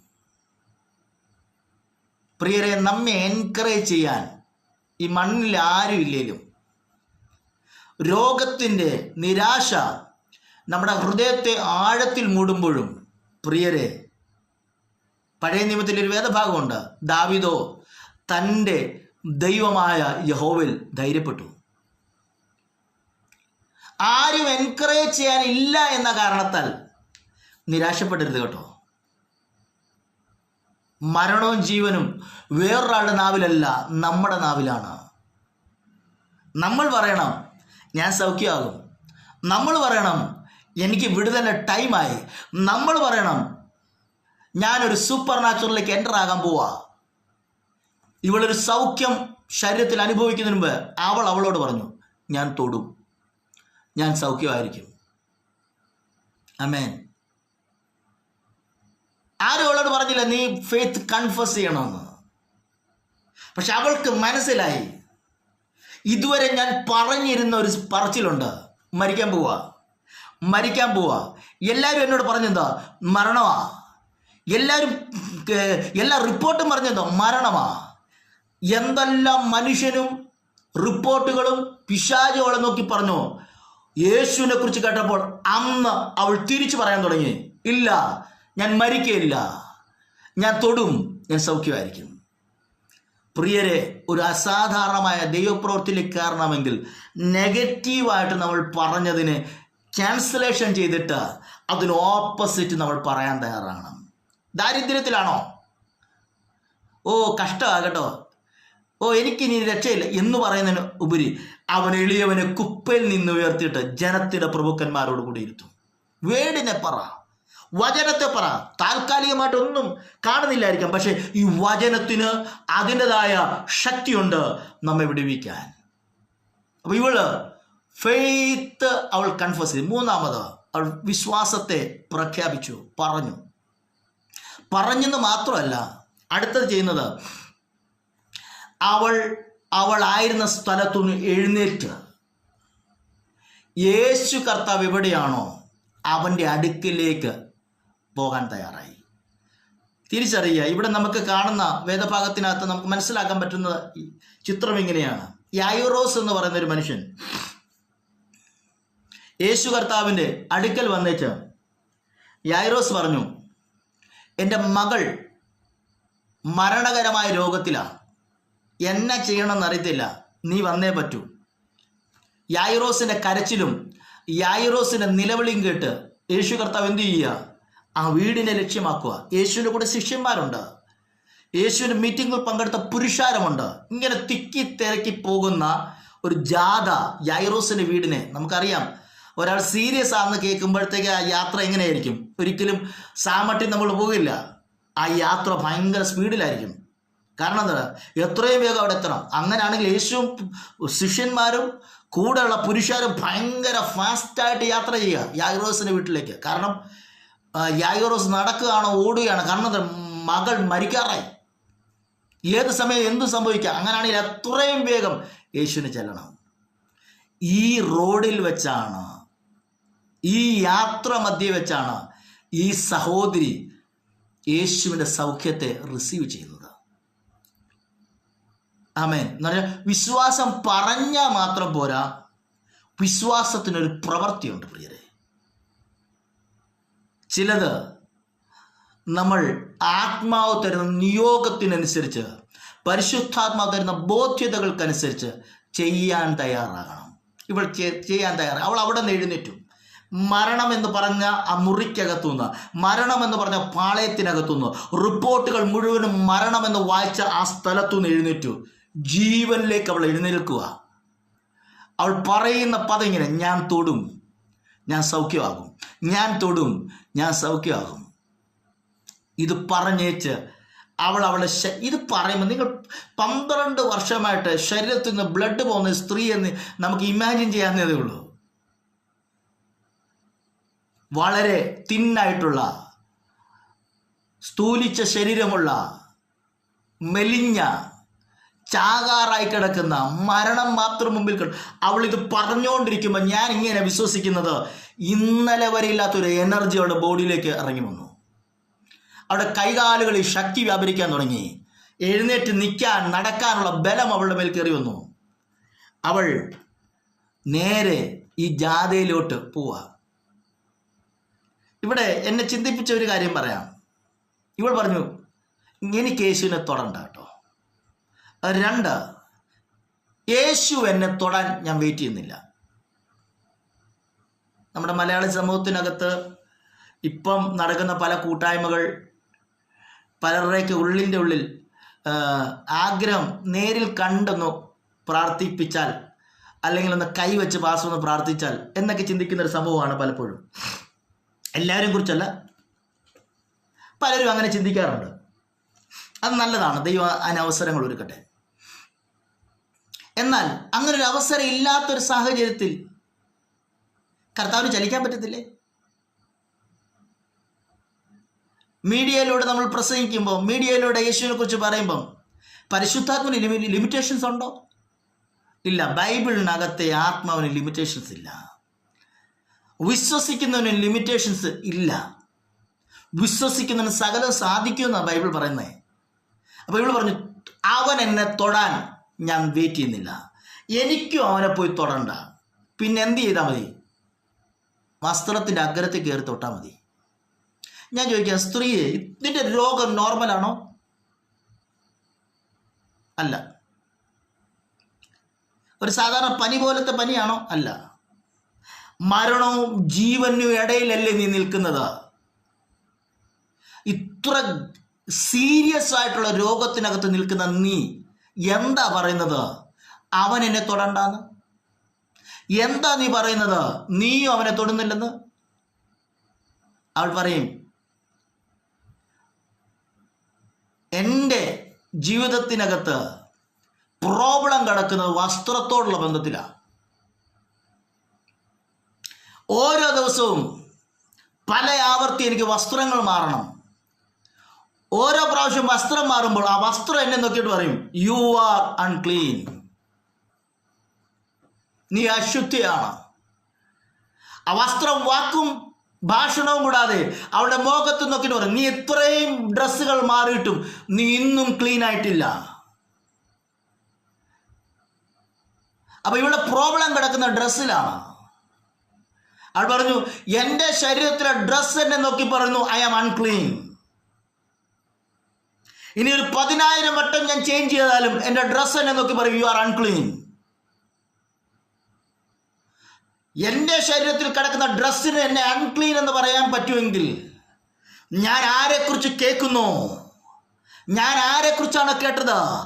അവൻ പരിശുദ്ധനാകിയാൽ അവൻ്റെ മേൽ കിടക്കുന്ന സകലതും ക്ലീനാണ്, പ്യുവറാണ്, ഹോളിയാണ്. So I just want to touch the garments of Jesus. അതുകൊണ്ട് എനിക്ക് തൊടേണ്ടത് അവനെയല്ല, എന്നെ അൺക്ലീൻ എന്ന് പറഞ്ഞ എൻ്റെ ശരീരത്തിലെ ഡ്രസ്സ് എന്നോട് പറഞ്ഞു അൺക്ലീൻ എന്ന്. അങ്ങനാണെങ്കിൽ ക്ലീൻ എന്ന് പറയുന്ന, ഹോളി എന്ന് പറയുന്ന, പരിശുദ്ധൻ എന്ന് പറയുന്ന വേറൊരാളെ കുറിച്ചാണ് ഞാൻ കേട്ടത്. അവൻ്റെ ഡ്രസ്സ് അത് മതി എനിക്ക്, അത് ധാരാളമാ. ഹല്ലേലൂയ. ഇന്ന് തിരിച്ചറിയുക, നിന്റെ പ്രോബ്ലം എവിടെയാണോ, ഏത് തരത്തിലെ പ്രോബ്ലമാണോ നിനക്കുള്ളത്, അതിനനുസരിച്ചൊരു സൊല്യൂഷനാണ് പരിശുദ്ധാത്മ ഒരുക്കിയിരിക്കുന്നത്. ആമേൻ. പ്രോബ്ലത്തിനല്ല പ്രിയരെ പഴക്കം, സൊല്യൂഷനാണ് പഴക്കം. നിന്റെ രോഗത്തിന് 12 വർഷത്തെ പഴക്കമുള്ളൂ. പക്ഷെ യേശുവിൻ്റെ നീതി എന്ന വസ്ത്രത്തിന് 12 വർഷത്തെ പഴക്കമല്ല, അനാദി നിത്യത മുതൽ ഭാവികാല നിത്യത വരെ അവൻ്റെ രക്തം നീതീകരിക്കുന്ന രക്തമാണ്. അവൻ്റെ വസ്ത്രം നീതിയുടെ വസ്ത്രമാണ്. അപ്പം നമ്മുടെ പ്രോബ്ലം അല്ല വലുത്, സൊല്യൂഷനാണ് ഗ്രേറ്റർ. ഹല്ലേലൂയ. സോ അവൾ പറഞ്ഞു, എനിക്ക് പ്രോബ്ലം ഡ്രസ്സിലാണ് കിടക്കുന്നത്, അതുകൊണ്ട് എൻ്റെ സൊല്യൂഷനും കിടക്കുന്ന ഡ്രസ്സിനകത്താണ്. ആമേൻ. അപ്പം നമുക്കറിയാം, നമ്മൾ പലപ്പോഴും ജാഥകൾ കാണുന്നവരാണ്. രാഷ്ട്രീയക്കാർ ഇൻകിലാബ് സിന്ദാബാദൊക്കെ വിളിച്ച് ഒരു നേതാവിൻ്റെ പിന്നാലെ ഒത്തിരി ചെറുപ്പക്കാരും സഹോദരിമാരൊക്കെ ഒരുമിച്ച് എന്താ പറയുക, തെരുവുകളിലൂടെ മുഷ്ടി ചുരുട്ടി യാത്ര ചെയ്യുന്നത് നമ്മൾ കണ്ടിട്ടുണ്ട്. ഇത് അതുപോലൊരു ജാഥയാണ്. പക്ഷേ മുഷ്ടി ചുരുട്ടിയൊന്നുമല്ല, ഒരാളെ മരണത്തിൽ നിന്ന് പുറത്തെടുക്കാൻ ഉള്ളൊരു ജാഥയാണ്. അപ്പം അന്നത്തെ യെരുശലേമിലെ റോഡുകൾ കല്ലുവാകിയ റോഡുകളൊക്കെയാണ്. ഇവൾ പറഞ്ഞ പദം എന്നറിയാം, ഞാൻ യേശുവിൻ്റെ വസ്ത്രത്തിൻ്റെ വിളുമ്പിൽ തൊടുന്ന, അഗ്രത്തിൽ തൊടുന്ന. അങ്ങനാണെങ്കിൽ ഒന്ന് ഭാവന കാണാമോ? യേശുവും ശിഷ്യന്മാരും കൂടെയുള്ള 50 പേരോ 100 പേരോ ആയുള്ള പുരുഷാരായിക്കൊള്ളട്ടെ, ഇവരെല്ലാം എന്ത് ചെയ്യുക? പലപ്പോഴും യേശുവിൻ്റെ ക്രൗഡ് 50-ൽ മേളിലുണ്ട്, 100-ൽ മേളിലുണ്ട്, 500-ൽ മേളിലുണ്ട്. നമുക്കത് പല പല രീതിയിൽ കാണാൻ പറ്റും. അപ്പം ഒരു 100-ഓ 200-ഓ 300 പേരോ ആയിക്കൊള്ളട്ടെ, ഇവരെല്ലാം യായിറോസിന്റെ വീടിനെ ലക്ഷ്യമായിട്ട് യാത്ര ചെയ്യുക. ആ യാത്രയ്ക്കിടയിൽ ഈ സ്ത്രീ കയറി തൊടുന്നത് യേശുവിൻ്റെ വസ്ത്രത്തിൻ്റെ അഗ്രത്തിലാണ്.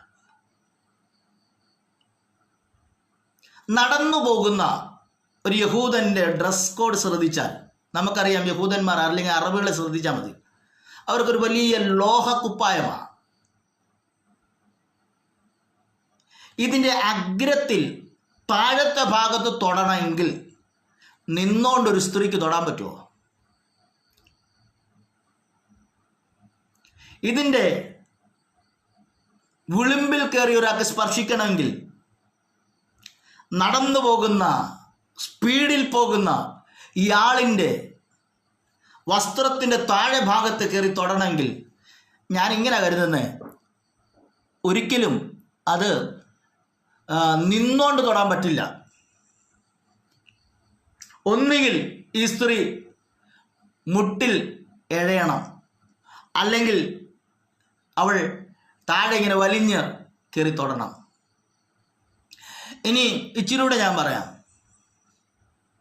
ഇങ്ങനെ മുട്ടിലോട്ട് ഇവൾ വീണാൽ എല്ലാവരും നടന്നു പോകുകയല്ലേ? എന്താ സംഭവിക്കാനുള്ള സാധ്യത? മിക്കവാറും ഈ സ്ത്രീ ആരുടെയെങ്കിലും ചവിട്ടുകൊണ്ട് കല്ലുപാകിയ റോഡിൽ ഇവളുടെ മരണം സംഭവിക്കാം. ഞാൻ ഫെയ്ത്ത് ഒറിജിനലി ആർക്കാ ഉള്ളതെന്നാണ് പറയുന്നത്. ആ ഫെയ്ത്ത് ഒരാളിൽ ഉണ്ടെങ്കിൽ ആ ഫെയ്ത്തിൽ വെളിപ്പെടുന്ന പ്രവൃത്തി എങ്ങനെ ആയിരിക്കും? എല്ലാവരും വിശ്വാസമുണ്ടോ ചോദിച്ചാൽ വിശ്വാസമുണ്ട്. പലപ്പോഴും ആളുകൾ എന്താ ചെയ്യുന്നത്? ഒരാൾ ചെയ്തത് പലരും അനുകരിക്കുക. പക്ഷേ നമ്മുടെ അകത്ത് ജെന്യുവൻ ഫെയ്ത്ത് ആണോ ഉണ്ടായത്? ജെന്യുവൻ ഫെയ്ത്താണ് നമ്മുടെ അകത്തുണ്ടായതെങ്കിൽ ആ ഫെയ്ത്തിന് ഉള്ള ആക്ഷൻ എങ്ങനെയായിരിക്കും? വേറൊരാൾ ചെയ്തത് അനുകരിക്കുകയാണോ, അതോ ഇന്ന് വരെ ആരും ചിന്തിക്കാത്ത എന്തെങ്കിലും ദൈവം പറഞ്ഞാൽ നമ്മൾ ചെയ്യാൻ റെഡിയാണോ? ഇവളുടെ അകത്തെ ഫെയ്ത്ത് ജീവന്റെ ഫെയ്ത്താ, വേറെ ആരുടെ മേലില്ലാത്ത നിലവാരത്തിൻ്റെ ഫെയ്ത്താ. ഇവൾ ചരിത്രത്തിൽ ആരും ചെയ്യാത്ത ഒന്ന് ചെയ്യാൻ അന്ന് തയ്യാറായി. അവൾ പറഞ്ഞു, ഞാൻ തൊടാൻ പോവാ. ഞാൻ മുട്ടിൽ വീണാൽ മനസ്സെന്നോട് പറഞ്ഞു ചാകുമെന്ന്. പക്ഷെ എൻ്റെ അകത്ത് കയറിയ ശബ്ദം പറയുന്നു, ഇൻ കേസ് ഞാൻ ഈ കല്ലുപാകിയ റോഡിൽ ചത്തു വീണാൽ എൻ്റെ മുമ്പിൽ നിൽക്കുന്ന ആള് മരണത്തിൽ നിന്ന് പിടിച്ചു പൊക്കാൻ കഴിയുന്നവനാ. ഞാൻ ആരെയാ വിശ്വസിക്കുന്നത്? ഇത്ര ഭയങ്കര മരണത്തിൽ നിന്ന് എന്നെ വിടുവിച്ചവനാ. അങ്ങനാണെങ്കിൽ അവൻ മേലാലും വിടുവിക്കും. ഇവിടെ അകത്ത് ഇവളെന്ത് ചെയ്തു? മുഴങ്കാലിൽ വീണുകൊണ്ട് ഈ വസ്ത്രത്തിൻ്റെ വിളിമ്പിൽ കയറി തൊടാൻ ശ്രമിക്കുക. ഒരുപക്ഷെ മറ്റുള്ളവർ ഇതിനെ ഉൾക്കൊള്ളാൻ തയ്യാറാകുമെന്ന് ചോദിച്ചാൽ ചിലപ്പോൾ തയ്യാറായെന്ന് വരത്തില്ല. പക്ഷേ she was ready to do such kind of things. അവൾ അത് ചെയ്യാൻ തയ്യാറായി. അവൾ ഇത് തൊടാൻ പോകുമ്പോൾ യഹൂദൻ്റെ ഡ്രസ് കോഡ് ശ്രദ്ധിച്ചാൽ അതിനകത്ത് മനസ്സിലാക്കാൻ കഴിയുന്ന നമുക്ക് ചില ചിത്രങ്ങളുണ്ട്. യഹൂദൻ തൻ്റെ വസ്ത്രത്തിൻ്റെ വിളിമ്പുകളിൽ കോണിൽ തലയ്ക്കലൊക്കെ വചനങ്ങൾ എഴുതിയിടാറുണ്ട്. യഹൂദൻ്റെ വസ്ത്രത്തിൽ പലയിടത്തും വചനങ്ങൾ എഴുതാറുണ്ട്. അപ്പൊ ഇവൾ താഴെ മുട്ടിൽ വീണ് യേശു എന്ന് പറയുന്ന ഒരു 100 പേര് സങ്കല്പിച്ചു. ഈ 100 പേര് ഡ്രസ് ഇട്ടേക്കുന്ന 100 പേര് ഒരുമിച്ച് എന്താ പറയുക, നമ്മുടെ ഭാഷയിൽ പറഞ്ഞാൽ ലോഹ ഇട്ടിരിക്കുന്ന അല്ലെങ്കിൽ എന്താ പറയുക, അറബികൾ വെള്ള ഡ്രസ്സ് ഇട്ടിരിക്കുന്നത് പോലെ ഇങ്ങനെയുള്ള ഡ്രസ്സ് ഇട്ടിരിക്കുമ്പോൾ ഇതിനകത്ത് യേശു ആരാന്ന് എങ്ങനെ അറിയാൻ പറ്റുന്ന, ഐഡന്റിഫൈ ചെയ്യാൻ പറ്റുന്നത്? 2, ഇവളിങ്ങനെ യേശുവിന്റെ വസ്ത്രം എന്താ ചെയ്യുന്നത്? ഒരാൾ നടക്കുകയാണെങ്കിൽ ഈ വസ്ത്രം എന്ത് ചെയ്യും? അനങ്ങിക്കൊണ്ടിരിക്കും. എങ്ങനെ ആയിരിക്കാം ഈ സ്ത്രീ യേശുവിൻ്റെ തന്നെ വസ്ത്രത്തിൽ ഇവൾ തൊടാൻ ഇടവന്നത്? ഞാൻ ഇങ്ങനെ ചിന്തിക്കുന്നത്, അവൾ ഒരാളെ മാത്രം ഫോക്കസ് ചെയ്താണ് വന്നേക്കുന്നത്. അപ്പുറത്ത് പത്രോസ് ഉണ്ടോ, യോഹന്നാനുണ്ടോ, ഈ പള്ളിപ്രമാണിയായ യായിറോസ് ഉണ്ടോ? അവൾ ഇവരെ ആരും മൈൻഡ് ചെയ്തില്ല. അവൾ കേട്ടത് ക്രിസ്തുവിനെ കുറിച്ചാണ്. അവൾ കേട്ടത് ക്രിസ്തുവിനെ കുറിച്ചാണെങ്കിൽ അവളുടെ ഫോക്കസ് മുഴുവനും യേശുവാ. നൂറുകണക്കിന് ആൾക്കാർ നിൽക്കുമ്പോൾ അവളുടെ കണ്ണും അവളുടെ ഹൃദയവും അവളുടെ മനസ്സും, പഴയ നിയമത്തിൽ ഇങ്ങനെ ഒരു വാക്യമുണ്ട്, യഹോവയുടെ കണ്ണ് തങ്കലേകാഗ്ര ചിത്തന്മാരായിരിക്കുന്നവർക്ക് വേണ്ടി തന്നെത്താൻ ബലവാൻ എന്ന് കാണിക്കേണ്ടത് ഭൂമിയിൽ എല്ലാവരും ഊടാടി സഞ്ചരിക്കുന്നു. നോക്കിയേ, ദൈവത്തിന് തൻ്റെ ബലം കാണിക്കണം. ആരുടെ മേലാണ് കാണിക്കുന്നത്? ചിലർ പ്രാർത്ഥിച്ചുകൊണ്ടിരിക്കുമ്പോഴായിരിക്കും ഓർക്കുന്നത് അടുക്കളയിൽ മീൻകറി വെച്ചിട്ടാണല്ലോ വന്നേ. ചിലർ പ്രാർത്ഥിച്ചുകൊണ്ടിരിക്കുമ്പോഴായിരിക്കും പല കാര്യങ്ങൾ അവരുടെ മൈൻഡിലൂടെ ഓടിപ്പോകുന്നത്. എൻ്റെ പൊന്നു പ്രിയരെ, പോയി ആ കാര്യം ചെയ്തിട്ട് പിന്നെ വന്ന് പ്രാർത്ഥിക്കുക. എന്നാൽ ദൈവത്തിന് ബലം എങ്ങനെ കാണിക്കണം? ദൈവം പറഞ്ഞു, ഞാൻ ബലവാനാ, പക്ഷെ എനിക്കെൻ്റെ ബലം കാണിക്കണമെങ്കിൽ എന്നിൽ മാത്രം ഫോക്കസ്ഡ് ആയിട്ടിരിക്കുന്ന, ഹൃദയം എന്നിൽ കോൺസെൻട്രേറ്റഡ് ആയിട്ടിരിക്കുന്ന ഒരാളെ എനിക്ക് കിട്ടിയാൽ ഞാനിത് അവൻ്റെ മേൽ പകരാം. നൂറുകണക്കിന് ആൾക്കാർ യായിറോസിന്റെ വീടിനെ ലക്ഷ്യമാക്കി ട്രാവൽ ചെയ്യുമ്പോൾ, ഫാസ്റ്ററായിട്ട് നടക്കുമ്പോൾ, വസ്ത്രങ്ങളെല്ലാം ഇങ്ങനെ ഇളകി ഇളകി ഇളകി എന്നാൽ നടക്കുന്നതിനനുസരിച്ച് ചലിച്ചുകൊണ്ടിരിക്കുമ്പോൾ ഇവളുടെ കണ്ണ് പത്രോസിൽ ഉടക്കിയില്ല, ഇവളുടെ കണ്ണ് ഹല്ലേലൂയ വേറൊരാളിൽ ഉടക്കിയില്ല, ഇവളുടെ കണ്ണ് യേശുവിൽ മാത്രം, യേശുവിൽ മാത്രം. ആ വസ്ത്രത്തിൻ്റെ ഉളിമ്പിലേക്ക് ഇവൾ നോക്കുമ്പോൾ കാണുന്ന കാഴ്ച എന്തോ അവ്യക്തമായി ചിലത് എഴുതിയിട്ടുണ്ട്. അവൾക്ക് വായിക്കാൻ പറ്റുന്നില്ല, പക്ഷെ അറിയാം something was written for me, എനിക്ക് വേണ്ടി എന്തോ എഴുതപ്പെട്ടിരിക്കുന്നു. എന്തോ ഒന്ന് അവൻ്റെ വസ്ത്രത്തിൽ എനിക്കായി, എൻ്റെ ഊടുകളിലായി എന്തോ ഒന്ന് എഴുതിയിട്ടുണ്ട്. അവൾ എന്ത് ചെയ്യാന്നറിയോ? അവൾ ആരെയും മൈൻഡ് ചെയ്യുന്നില്ല. വേറൊരു വസ്ത്രം ഇളകുന്നത് അവൾ ശ്രദ്ധിക്കുന്നില്ല, വേറെ ആളുകൾ ചലിക്കുന്ന അവൾ ശ്രദ്ധിക്കുന്ന. അവൾ യേശുവുമായിട്ട് ദൂരെ നിൽക്കുന്ന ആ അകലത്തെ കുറയ്ക്കാൻ ട്രൈ ചെയ്യുക. ഞാനെന്ത് ചോദിക്കട്ടെ, നടക്കുന്ന വ്യക്തി സ്പീഡിൽ നടക്കുമ്പോൾ മുട്ടിൽ ഇഴയുന്ന വ്യക്തിക്ക് ആ സ്പീഡ് ഫോളോ ചെയ്യാൻ പറ്റുമോ? ബുദ്ധിമുട്ടാ. എന്താ ഞാൻ ഇന്ന് പറയാൻ ആഗ്രഹിക്കുന്നത്? ഒറിജിനൽ ഫെയ്ത്ത് നിന്റെ മേൽ വെളിപ്പെട്ടാൽ, ബൈബിളിന്റെ ഭാഷ പറഞ്ഞു, എന്നെ ശക്തനാക്കുന്നൻ മുഖാന്തരം സകലത്തിനും. നിന്നെ കൊണ്ട് എന്ത് കഴിയത്തില്ലെന്ന് മൈൻഡ് നിന്നോട് പറയുന്നു. ആ ഏറിയൽ നിന്നെ ജയിപ്പിക്കാൻ നീ ആരെയാണോ വിശ്വസിക്കുന്നത് ആ ഫെയ്ത്തിന് നിന്റെ മേൽ പുതിയത് സൃഷ്ടിക്കാൻ, പുതിയത് ചെയ്യിക്കാൻ കഴിയും പ്രിയരെ. ഹല്ലേലൂയ. എന്താ ചെയ്യുന്നത്? ഇവൾ ദൂരവേ കാണുന്നത് യേശുവിൻ്റെ വസ്ത്രത്തിൽ എന്തോ എഴുതിയിട്ടുണ്ട്. വായിക്കാൻ വ്യക്തമാകുന്നില്ല, ക്ലാരിറ്റിയിൽ ക്ലിയറായി കാണുന്നില്ല, എന്തൊക്കെ അവ്യക്തമായിട്ട് കാണുന്നു. അവളുടെ മനസ്സ് പറയുന്നു, കം ക്ലോസർ ടു ഹിം, അവൻ്റെ അടുക്കലേക്ക്. അവളുടെ കണ്ണ് ആ വചനത്തിൽ കയറി ഉടക്കുകയാ. അവളുടെ ശരീരം പറയുന്നു, അടുക്ക്, വചനത്തോട് നീ അടുക്ക്, ദൈവസാന്നിധ്യത്തോട് അടുക്ക്, ആ ചുമക്കുന്നവൻ്റെ അടുക്കിലേക്ക് നീ അടുക്ക്. മുട്ടിൽ നിൽക്കുന്ന അവളുടെ മേൽ ഞാൻ ഇങ്ങനെ വിചാരിക്കുന്നത്, അവൾ ഇന്നു വരെ ചലിക്കാത്തതുപോലെ അവളുടെ മേൽ എന്താ പറയുക, ദൈവത്തിൻ്റെ സാന്നിധ്യം അറിഞ്ഞ് അവളെ അടുപ്പിക്കുക.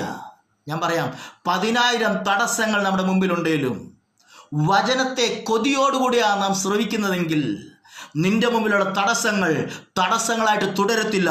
വചനം നീ കേട്ടുകൊണ്ടിരിക്കുമ്പോൾ, വചനം നീ വിശ്വസിക്കുമ്പോൾ, നീ പോലും അറിയാതെ നിന്റെ മുമ്പിലുള്ള തടസ്സങ്ങൾ വഴിമാറും. ഹല്ലേലൂയ. ഇവിടെ എന്താ നമ്മൾ കാണുന്നത്? ഇവൾ അതിനോട് അടുക്കാൻ തുടങ്ങുമ്പോൾ നേരത്തെ വ്യക്തമല്ലാതെ നിന്ന ആ വസ്ത്രത്തിൽ അവൾ ഒരു എഴുത്ത് കാണുകയാ. ആ എഴുത്തിനകത്ത് എഴുതിയിരിക്കുന്നു, ഞാൻ നിന്നെ സൗഖ്യമാക്കുന്ന റാഫയാണ് കേട്ടോ. മറുസൈഡിൽ അവൾ നോക്കുമ്പോൾ അവിടെ കാണുന്നു, യേശുവിൻ്റെ രക്തം സകല പാപവും പോക്കി ശുദ്ധീകരിക്കുന്നു. നിന്നെ അൺക്ലീൻ എന്ന രക്തം നിന്നെ നോക്കിയിട്ട്, വസ്ത്രത്തിൽ വീണ രക്തക്കറ നിന്നെ നോക്കിയിട്ട് അൺക്ലീൻ എന്ന് പറയുമ്പോൾ വേറൊരു ബ്ലഡ് നിന്നെ നോക്കി പറയുന്നു, അവൻ്റെ രക്തത്താൽ നീ നീതീകരിക്കപ്പെട്ടവനാ. അവൾ നോക്കുമ്പോൾ ആ വസ്ത്രത്തിൽ എഴുതിയിരിക്കുന്നു, അടിപ്പിണരുകളാൽ സൗഖ്യം വന്നു കഴിഞ്ഞു. അവൾക്ക് വേണ്ടി മാത്രം എഴുതിയ ചില വചനങ്ങൾ. ഇളകിയിരിക്കുന്ന നടക്കുമ്പോൾ ഇളകുന്ന വസ്ത്രത്തിൽ അങ്ങോട്ടും ഇങ്ങോട്ടും അത് ആടുമ്പോൾ കാണുക സൗഖ്യമാക്കുന്ന റാഫ. അടിപ്പിണരുകൾ സൗഖ്യം വന്നു കഴിഞ്ഞു. രക്തത്താൽ നീതീകരിക്കപ്പെട്ടു, വിശ്വാസത്താൽ ഞാൻ നീതീകരിക്കപ്പെട്ടു, ഞാൻ നീതിമതിയാണ്. അവൾ എന്താണോ കണ്ടത് അതിലേക്ക് അവൾ ഫോക്കസ്ഡായി. അവൾ എന്തിനെയാണോ കണ്ടത് അവൾ പറഞ്ഞു, I am going to embrace that word. ഞാൻ ആ വചനത്തെ കയറി ആലിംഗനം ചെയ്യാൻ പോവാ. ഹല്ലേലൂയ. പ്രിയരെ, അവൾ എന്താ ചെയ്തെന്നറിയോ? അവൾ ദൂരവേ കണ്ടത്, അവ്യക്തമായി കണ്ടത് അടുത്തു വരുമ്പോൾ വ്യക്തമായി. ഞാനിത് പറഞ്ഞുകൊണ്ടിരിക്കുമ്പോൾ എന്നെ കർത്താവ് കാണിക്കുന്നു, ഉദര സംബന്ധമായിട്ട് എന്തോ അസ്വസ്ഥതയുള്ള ആരെയോ ഈ രാത്രി കർത്താവ് തൊടുന്നു. യേശുവിൻ്റെ കരം സൗഖ്യമാക്കാൻ ഇറങ്ങി വരുന്നു. മേ ബി ഇപ്പോൾ എന്നെ ലൈവിൽ ശ്രദ്ധിക്കുന്ന ആളായിരിക്കാം, അല്ല അടുത്ത സെക്കൻഡുകളിൽ മേ ബി ലൈവ് ഷെയർ ചെയ്യപ്പെടുമ്പോൾ കേൾക്കുന്ന ആരെങ്കിലും ആയിരിക്കാം. പക്ഷേ you are going to be healed if you believe in his word. അവൻ്റെ വചനത്തിൽ വിശ്വസിക്കുന്നെങ്കിൽ he is ready to heal you. അവൻ നിന്നെ സൗഖ്യമാക്കാൻ റെഡിയാകട്ടോ. നോക്കിയേ, ഇവിടെ കാണുന്നത് അവൾ ദൂരവേ കണ്ടത്, അങ്ങ് അകലെ കണ്ടത്, അവ്യക്തമായി കണ്ടത്. ആ വചനത്തോട് അടുത്തു കഴിഞ്ഞപ്പോൾ മനസ്സിലായി, ഇത് എനിക്കുള്ള വചനമാ, ഇതെന്നെ മാത്രം ഉദ്ദേശിച്ചെഴുതിയ വചനമാ. ഞാൻ അതിനെ കയറി ആലിംഗനം ചെയ്യാൻ പോവാ, ഞാൻ അതിനെ കയറി തൊടാൻ പോവാ. She embrace that word with a passion. അവൾ ഒരു ഭയങ്കര ആവേശത്തോടെ, അവൾ ചിലരെ കണ്ടിട്ടില്ലേ, മീറ്റിങ്ങിനകത്ത് ചിലർ വരും, ദൈവം എന്തെങ്കിലും ചെയ്യുന്നത് ചെയ്യട്ടെന്ന്, വേണമെങ്കിൽ ആ പാസ്റ്റർ എന്തെങ്കിലും ചെയ്തിട്ട് പോട്ടെ. എൻ്റെ പൊന്നു പ്രിയരെ, അങ്ങനെയുള്ളൊരു വിടുവിക്കപ്പെടുന്ന ഞാൻ കാണാറില്ല. പക്ഷേ വേർഡ് കേൾക്കുമ്പോൾ, ദൈവസാന്നിധ്യം ചലിക്കുമ്പോൾ, പരിശുദ്ധാത്മാവ് ഇടപെടുന്നെന്ന് ബോധ്യത വരുമ്പോൾ അകത്ത് പാഷൻ ഉണ്ടാകുന്ന ഒരു ആവേശത്തോടുകൂടി യേശുവിനെ പുണരുന്ന ചിലർ അതിൻ്റെ നടുവിൽ അസാധാരണമായ ദൈവപ്രവൃത്തിയിലേക്ക് മാറും. ഇവളുടെ സൂപ്പർ നാച്ചുറൽ എവിടെയാണ് ബിഗിൻ ചെയ്തത്? ഇവളുടെ faith, it was not a normal faith, ഒരു അസാധാരണമായ എക്സ്ട്രാ ഓർഡിനറി ഫെയ്ത്ത് ആയിരുന്നു. ഇവളുടെ ആക്ഷൻ നോർമൽ ആക്ഷൻ അല്ല, ആരും ചെയ്യുന്ന ഓർഡിനറി അല്ല, ആരും ചെയ്യാത്തത് ഇവൾ ചെയ്തതാ. ഇവൾ യേശുവിൻ്റെ വേർഡിനെ കയറി ഒരു പാഷനോടുകൂടെ എംബ്രേസ് ചെയ്തപ്പോൾ, പിടിച്ചപ്പോൾ സംഭവിച്ചെന്താ? സഡൻലി ഷീ റിയലൈസ് ദാറ്റ്, അവൾക്ക് മനസ്സിലായി, something happen in my body, എൻ്റെ ശരീരത്തിൽ എന്തോ ഒന്ന് നടന്നു കഴിഞ്ഞു. അവൻ എന്നെ തൊട്ടതല്ല, ഞാനും അവനെ കയറി തൊട്ടതല്ല, but I touch the word of God. ഞാൻ ആ വചനത്തെ വചനമായി വിശ്വസിച്ച് ഞാൻ അതിനെ കയറി ഞാൻ ഹഗ് ചെയ്തപ്പോൾ, അതിനെ കയറി ഞാൻ പിടിച്ചപ്പോൾ ഒന്നെനിക്കറിയാം, വചനത്തിന് ദൈവത്തോളം ശക്തിയുണ്ട് കേട്ടോ പ്രിയരെ. വേറെ ഏത് ശുശ്രൂഷയേക്കാൾ ഗൗരവമാണ് ദൈവവചനത്തിൻ്റെ ശുശ്രൂഷ. അത് ദൈവം തന്നെയാണ്. ആദിയിൽ വചനമുണ്ടായിരുന്നു, വചനം ദൈവത്തോടു കൂടി, വചനം തന്നെ ദൈവമായിരുന്നു. അങ്ങനാണെങ്കിൽ നീ വചനത്തെ സ്വീകരിക്കുമ്പോൾ ദൈവത്തെയാ സ്വീകരിക്കുന്നത്. വചനത്തെ നീ ആലിംഗനം ചെയ്യുമ്പോൾ അവനെയാ നീ ആലിംഗനം ചെയ്യുന്നത്. വചനത്തെ നീ ഇഷ്ടപ്പെടുമ്പോൾ അവനെയാ നീ ഇഷ്ടപ്പെടുന്നത്. ഈ സ്ത്രീ കയറി വേടിനെ കയറി തൊട്ടു. Suddenly she realise that she received the healing touch of Jesus. വസ്ത്രത്തെ തൊട്ടത്, പക്ഷെ ബൈബിൾ പറഞ്ഞു അവങ്കൽ നിന്ന് ശക്തി പുറപ്പെട്ടു. കയറി തൊട്ടത് വചനത്തെയാ. വചനത്തെ കയറി തൊടുമ്പോൾ വചനത്തിന് ഉടമസ്ഥൻ, വചനം ജഡം ധരിച്ച കൃപയും സത്യവും നിറഞ്ഞവനായി പാർത്തവൻ. നാം വചനത്തെ കയറി തൊടുമ്പോൾ വചനത്തിനൊരു ഉത്തരവാദിയുണ്ട് കേട്ടോ, വചനത്തിനൊരു ഉടമസ്ഥനുണ്ട് കേട്ടോ. വചനം ഒരാൾക്ക് തോന്നിയത് കൊണ്ടല്ല വചനമായത്.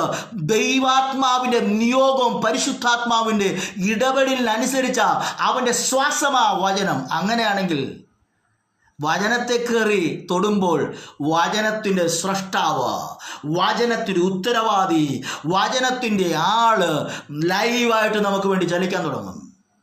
പ്രിയരെ, നിന്നെ ഒഴിവാക്കിയ ആളാണോ? നിന്നെ തഴഞ്ഞ ആളാണോ? നിന്നെ മാറ്റി നിർത്തിയ ആളാണോ? ഇവളെവിടെ നിന്നാ തൊടുന്നത്? പുറകിൽ നിന്ന് വന്ന് തൊട്ടു.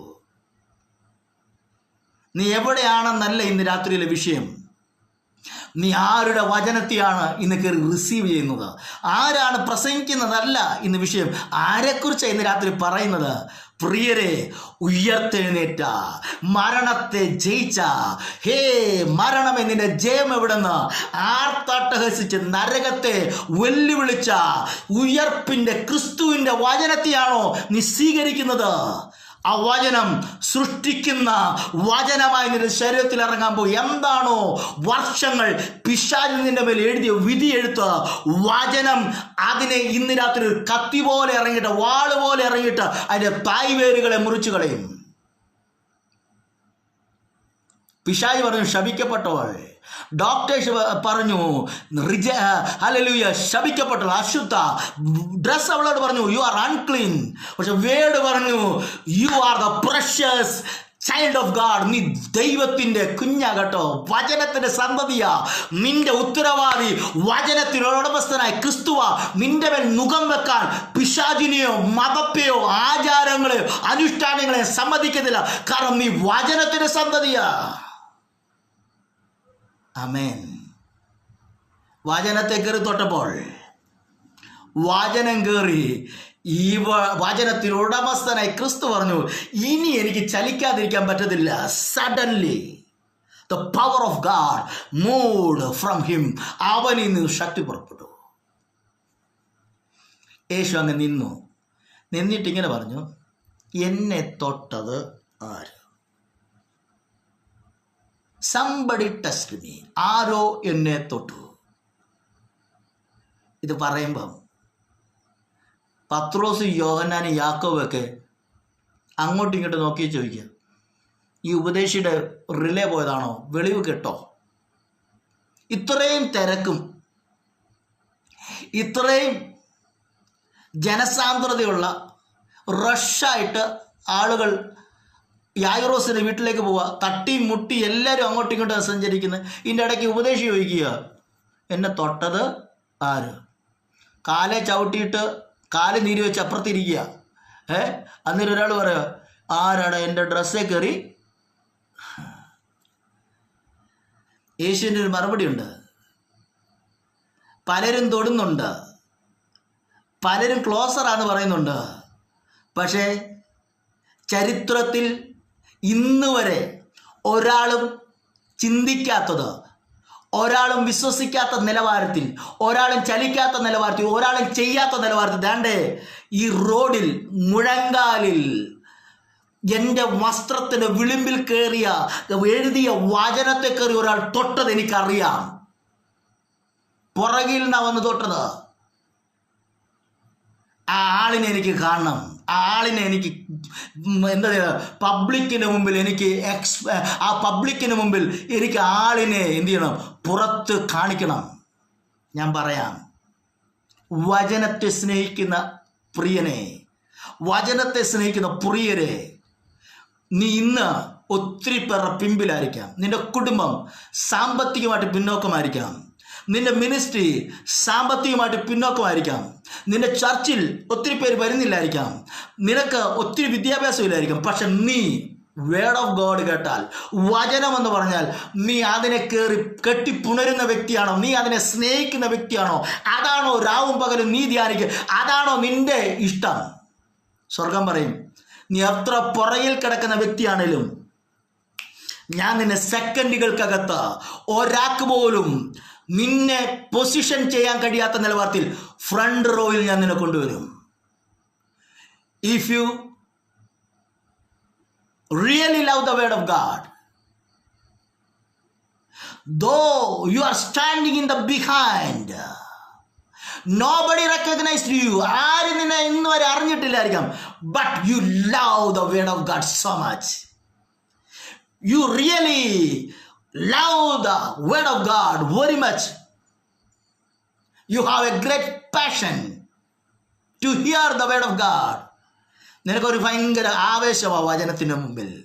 നിനക്ക് ഭയങ്കര ആവേശമാണ് വചനം.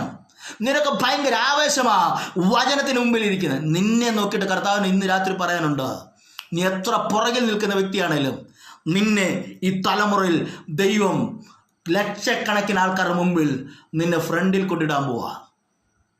കർത്താവ് പറഞ്ഞു, ആരോ പുറകിൽ തൊട്ടു, എനിക്ക് അവളെ കാണണം. സ്ത്രീ വിറച്ചും ഭയന്നും കൊണ്ട് മുമ്പിൽ വന്ന് യേശുവിൻ്റെ കാൽക്കൽ വീണിട്ട് പറഞ്ഞു, ഞാനാ ആ വ്യക്തി, നിന്റെ വസ്ത്രത്തിൻ്റെ അഗ്രത്തിൽ തൊട്ടത്. നോക്കിയേ, സഡൻലി അറ്റ്മോസ്ഫിയർ നിങ്ങൾ ശ്രദ്ധിച്ചേ. യേശു ചോദിക്കുന്നു, ആരാ തൊട്ടത്?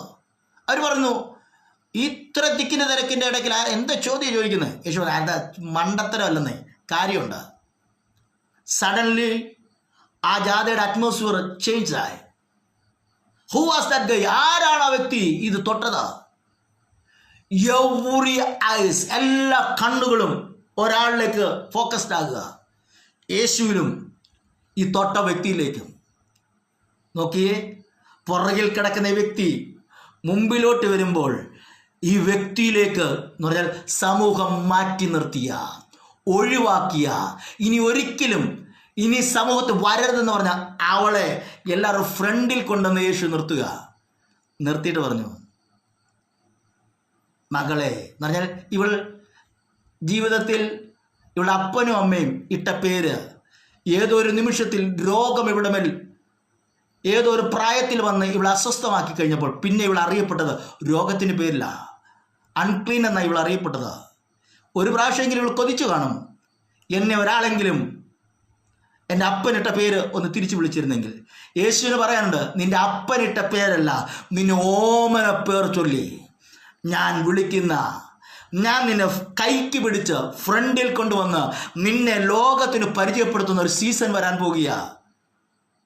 നോക്കിയേ, ഇന്ന് ഇങ്ങനെ യേശു കൊണ്ട് നിർത്തുമ്പോൾ, യേശു കൊണ്ട് നിർത്തി, യേശു അപ്പോയിന്റ് ചെയ്ത, യേശു പൊസിഷൻ ചെയ്ത ഒരാളെ ആർക്കിനി പുറകിൽ തള്ളി മാറ്റി നിർത്താൻ പറ്റും? ഏത് സൊസൈറ്റിക്ക് അവളെ റിജക്റ്റ് ചെയ്ത് ഐസൊലേറ്റ് ചെയ്യാൻ പറ്റും? ഏത് സൊസൈറ്റിക്ക് അവളെ പുറം തള്ളാൻ പറ്റും? ഞാൻ പറയാം, യേശു നിന്നെ ഉയർത്തിയാൽ അത് ഉയർത്തിയത് തന്നെ കേട്ടോ. യേശു നിന്നെ ഫ്രണ്ടിൽ കൊണ്ടുവന്നാൽ ഇനി ഒരുത്തനും നിന്നെ പുറകിലോട്ട് കൊണ്ടുപോകാൻ പറ്റത്തില്ല. കാരണം നിന്നെ ഉയർത്തിയത് സംഘടനയല്ല, നിന്നെ ഉയർത്തിയത് കേന്ദ്രത്തിൽ പിടിയുള്ളത് കൊണ്ടല്ല, നിന്നെ ഉയർത്തിയത് അവിടെ എൻ്റെ അമ്മാച്ചനുള്ളത് കൊണ്ടല്ല, നിന്നെ ഉയർത്തിയത് വചനമാണ്. നീ വചനത്തെയാണോ സ്നേഹിച്ചത്? വചനം നിന്നെ ഉയർത്തിയാൽ ലോകത്തിന് മുമ്പിൽ നീ സൂപ്പർ നാച്ചുറലായിട്ട് നിൽക്കും. ലോകം നിന്നെ എന്താ പറയുക, അമേസ്ഡ് ആയിട്ട് നോക്കും. ഇവിടെ ഇപ്പോൾ നോക്കുന്ന കണ്ണുകളുടെ ആ കാഴ്ച ഒന്ന് ശ്രദ്ധിച്ചേ. എല്ലാവരും ഇങ്ങനെ അത്ഭുതത്തോടു കൂടി നോക്കുക. എങ്ങനെ ഇത് സാധിച്ചു? എങ്ങനെ ഇത് സംഭവിച്ചു? സൂപ്പർ നാച്ചുറൽ എങ്ങനെ സംഭവിക്കുന്നതെന്ന് പറയാം. സൂപ്പർ നാച്ചുറൽ ഒരു ഇളക്കപ്പരിപ്പോ അല്ലെന്നേ, മിറക്കിൾ എന്ന് പറഞ്ഞ ഒരു ഇളക്കപ്പരിപ്പോ അല്ലെന്നേ. ഇറ്റ് ഈസ് റിയലി ഇന്നും അത് സംഭവിച്ചുകൊണ്ടിരിക്കുന്നു. ആർക്ക് വേണ്ടി? വേടിനെ അന്ധമായിട്ട് വിശ്വസിക്കുന്ന, വേടാണെന്ന് പ്രസംഗിക്കുകയും അതേപോലെ വിശ്വസിക്കുകയും ചെയ്യുന്ന സഭയിലും ശുശ്രൂഷകളിലൂടെ സൂപ്പർ നാച്ചുറൽ ഈ തലമുറയിൽ വെളിപ്പെടും. അത് അന്ന് നടന്നു ഇന്ന് നടക്കത്തില്ലെന്ന് പറയുന്ന ഉപദേശിയെ കൊണ്ട് നടക്കത്തില്ല. പക്ഷേ അന്ന് നടന്നത് ഇന്നും അതേപോലെയാണെന്ന് വിശ്വസിക്കുന്ന ആളിനെ നോക്കിയിട്ട് കർത്താവിന് പറയാനുണ്ട്, സൂപ്പർ നാച്ചുറൽ നിന്റെ കയ്യിലൂടെ സംഭവിക്കും. കാരണം ഈ വേഡ് സൂപ്പർ നാച്ചുറൽ വേഡാണ്. അങ്ങനെയാണെങ്കിൽ നിങ്ങൾ തിരിച്ചറിയുക, ഇന്ന് ഈ സ്ത്രീ നേരത്തെ ഇവളെ കാണുമ്പോൾ തന്നെ സമൂഹം പറയും, നോ കാണണ്ട. അവളെ ഫോൺ കോൾ വരുമ്പോഴേ പറയും, അയ്യോ ആ ശപിക്കപ്പെട്ടുള്ള കോൾ വരുന്നു, കോൾ അറ്റൻഡ് ചെയ്യത്തില്ല. എല്ലാവരും അവളെ മാറ്റി നിർത്തിയിരിക്കുക. ഇന്ന് ഇവളെന്താ പറയുന്നെന്ന് കേൾക്കാൻ വേണ്ടേ അപ്പോസ്തലന്മാർ 12 പേരും നിരന്നിങ്ങനെ നിൽക്കുക. ഇവളെന്താ പറയുന്നത്? യായൂറോസ് ഇങ്ങനെ കാതോർത്ത് നിൽക്കുക. എന്താ ഇവൾ പറയുന്നത്? പ്രമാണികൾ ശ്രദ്ധിക്കുന്നു, അപ്പോസ്തലന്മാർ ശ്രദ്ധിക്കുന്നു, ദേണ്ടേ സാക്ഷാൽ ദൈവപുത്രനായ ക്രിസ്തു ശ്രദ്ധിക്കുന്നു. തിരിച്ചറിയുക, വേടിനെ സ്നേഹിക്കുന്നവന്റെ വാക്കുകൾക്ക് പിതാവും ലോകവും ദൂതന്മാരും രാഷ്ട്രങ്ങളും മന്ത്രിമാരും അപ്പോസ്തലന്മാരും പ്രവാചകന്മാരും ഈ തലമുറയിൽ അങ്ങനെയുള്ളവരുടെ വാക്കുകൾക്ക് വില കൊടുക്കും. നിന്റെ വാക്കിന് ഇന്ന് പ്രാധാന്യമില്ലെന്ന് ആരും നിന്നെ മൈൻഡ് ചെയ്യുന്നില്ല എന്ന് പറഞ്ഞ് നീ മാറിയിരിക്കരുത്. നീ വേടിനെ സ്നേഹിക്കുക. ഉറപ്പ് ഞാൻ തരാം, നിന്റെ വാക്കിൻ്റെ മുമ്പിൽ സ്വർഗം സൈലൻ്റായിട്ട് നിൽക്കും കേൾക്കാൻ. യേശു സൈലൻ്റായിട്ട് നിൽക്കുക, ഇവൾ പറയുന്നത് കേൾക്കാൻ. അപ്പോസ്തലന്മാർ അങ്ങോട്ടോ ഇങ്ങോട്ടോ ചലിച്ചാൽ വാളെടുത്ത് വീശുന്ന പത്രോസ് സൈലൻ്റായിട്ട് നിൽക്കുക, ഇവൾ പറയുന്നത് കേൾക്കാൻ. അപ്പോസ്തലന്മാർ നോക്കി നിൽക്കുന്നു, പ്രമാണിയായ യായിറോസ് നോക്കി നിൽക്കുന്നു. പുരുഷാരം മുഴുവനും എൻ്റെ പൊന്നു പ്രിയരെ, നിന്നെ അംഗീകരിക്കാത്തവർ അംഗീകരിക്കും, നിന്നെ കേൾക്കാത്തവർ കേൾക്കും, നിന്നെ ഇന്നുവരെ വിളിക്കാത്തവർ നിന്നെ ശുശ്രൂഷയിൽ വിളിക്കും. കാരണം നിന്റെ ഒറിജിനൽ വചനമാണ് നിൽക്കുന്നത്. ഒറിജിനൽ വചനത്തിൽ അപ്പത്തിനായുള്ള വിശപ്പല്ല, വെള്ളത്തിനായുള്ള ദാഹമല്ല, യഹോവയുടെ വചനങ്ങൾക്കായി, നിത്യജീവന്റെ വചനങ്ങൾക്ക് വേണ്ടി ഈ തലമുറ വചനത്തിലേക്ക് മടങ്ങി വരുന്ന സീസൺ വരാൻ പോകുക. വചനത്തിലേക്ക് മടങ്ങി വന്നാൽ ഭാരതം അസാധാരണമായ അത്ഭുതങ്ങൾ കാണുന്ന ഒരു സീസൺ വരാൻ പോകുക. വചനത്തിലേക്ക് മടങ്ങി വന്നാൽ അസാധാരണമായ റിവൈവൽ ഭാരതം കാണാൻ പോവുക. വചനത്തിലേക്ക് മടങ്ങി വന്നാൽ 5 വിധ ശുശ്രൂഷകൾ ഭാരതത്തിലെ സകല സഭകളിലും എന്താ പറയുക നിത്യേന സംഭവിക്കാൻ പോകുക. റോഡുകളിൽ സൗഖ്യം നടക്കാൻ പോകുക, ബസ്സുകളിൽ സൗഖ്യം നടക്കാൻ പോകുക, എന്താ പറയുന്നത് ഫ്ലൈറ്റുകളിൽ സൗഖ്യം നടക്കാൻ പോകുക. വചനം ആരാണോ ചുമക്കുന്നത്, അവൻ ചുമക്കുന്ന അന്തരീക്ഷത്തിൽ വചനത്തിന്റെ അറ്റ്മോസ്ഫിയർ വെളിപ്പെടും. വചനത്തിന്റെ ഉടമസ്ഥൻ അവൻ്റെ കൂടെ നിൽക്കും. കണ്ണുകളെ നമുക്ക് അടയ്ക്കാം. ഒരു സെക്കൻഡ് ഇത്രയും സമയം എന്നെ ക്ഷമയോടെ ശ്രദ്ധിച്ച എല്ലാ ദൈവമക്കൾക്കും നന്ദി ഞാൻ അറിയിക്കുന്നു. ഒരിക്കൽ കൂടി എക്സോഡസ് ഈ മീഡിയ മിനിസ്ട്രിയും ഇതിൻ്റെ ചുമതലയിൽ ആയിരിക്കുന്ന കർത്താവിൽ ബഹുമാന്യനായ പാസ്റ്റർ ബാബു മത്തായി അവർകൾ, എനിക്കറിയാം ഒത്തിരി സീനിയർ ആയിട്ടുള്ള IPC എന്ന് പറയുന്ന ദൈവസഭയുടെ അനുഗ്രഹീതനായ ശുശ്രൂഷകൻ, എന്നെക്കാൾ ഒത്തിരി ശുശ്രൂഷയിൽ പരിചയവും പക്വതയും പാകതയുമുള്ള അനുഗ്രഹീതനായ ദേവദാസൻ ഇന്ന് രാത്രിയിൽ ഇങ്ങനൊരു സമയം ക്രിസ്തുവിൽ എനിക്ക് വേണ്ടി ഒരുക്കിയതോർത്ത് കർത്താവിൽ ആ ദൈവസഭയോട്, ഈ മീഡിയ മിനിസ്ട്രിയോട്, കർത്താവിൻ്റെ ദാസനോട് നന്ദി ഇത്തരണത്തിൽ അറിയിക്കുന്നു. ഒരു വാക്ക് പ്രാർത്ഥിച്ച് നമുക്ക് അവസാനം. പിതാവേ, നീ രാത്രിയിൽ ഒരു വിടുതലിന് വേണ്ടി, ഒരു ദൈവപ്രവൃത്തിക്ക് വേണ്ടി, ഒരു വലിയ ദൈവിക മൂവിന് വേണ്ടി, ഇനിയൊരു ദൈവപ്രവൃത്തി ഉണ്ടോ എന്ന് സംശയിക്കുന്ന ചിലരെ അസാധാരണമായിട്ട് തുടങ്ങാം. സൗഖ്യങ്ങൾ, അലർജികൾ ഇന്ന് രാത്രി സൗഖ്യമാകട്ടെ. കർത്താവിനെ അലർജികൾ സൗഖ്യമാകുന്നത് യേശുവിൻ നാമത്തിൽ. സൗഖ്യങ്ങൾ ഞാൻ കാണുന്നു ഷോൾഡറിനോടുള്ള ബന്ധത്തിൽ, അസ്ഥികളോടുള്ള ബന്ധത്തിൽ സൗഖ്യങ്ങൾ യേശുവിൻ നാമത്തിൽ. ചില രോഗങ്ങൾ ഇപ്പോൾ സൗഖ്യമാകട്ടെ. വചനത്തെ ഇന്ന് രാത്രി കർത്താവെ അങ്ങ് തന്ന വചനത്തെ കലർപ്പില്ലാതെ ഞാൻ അവരോട് പറഞ്ഞു, ഈ വചനം അവരിൽ നിത്യജീവന്റെ ശക്തിയായി മാറട്ടെ. അനുഗ്രഹിക്കുന്നു യേശുവിൻ നാമത്തിൽ തന്നെ. ഒരിക്കൽ കൂടെ ഈ മീഡിയ മിനിസ്ട്രിക്ക്, ദൈവദാസന്, സഭയ്ക്ക്, എന്നെ ശ്രദ്ധിച്ച ഒത്തിരി ദൈവഭൃത്യന്മാർ എല്ലാവർക്കും നന്ദി അറിയിക്കുന്നു. കർത്താവ് നമ്മളെ അനുഗ്രഹിക്കട്ടെ. God bless you. Amen, amen, amen.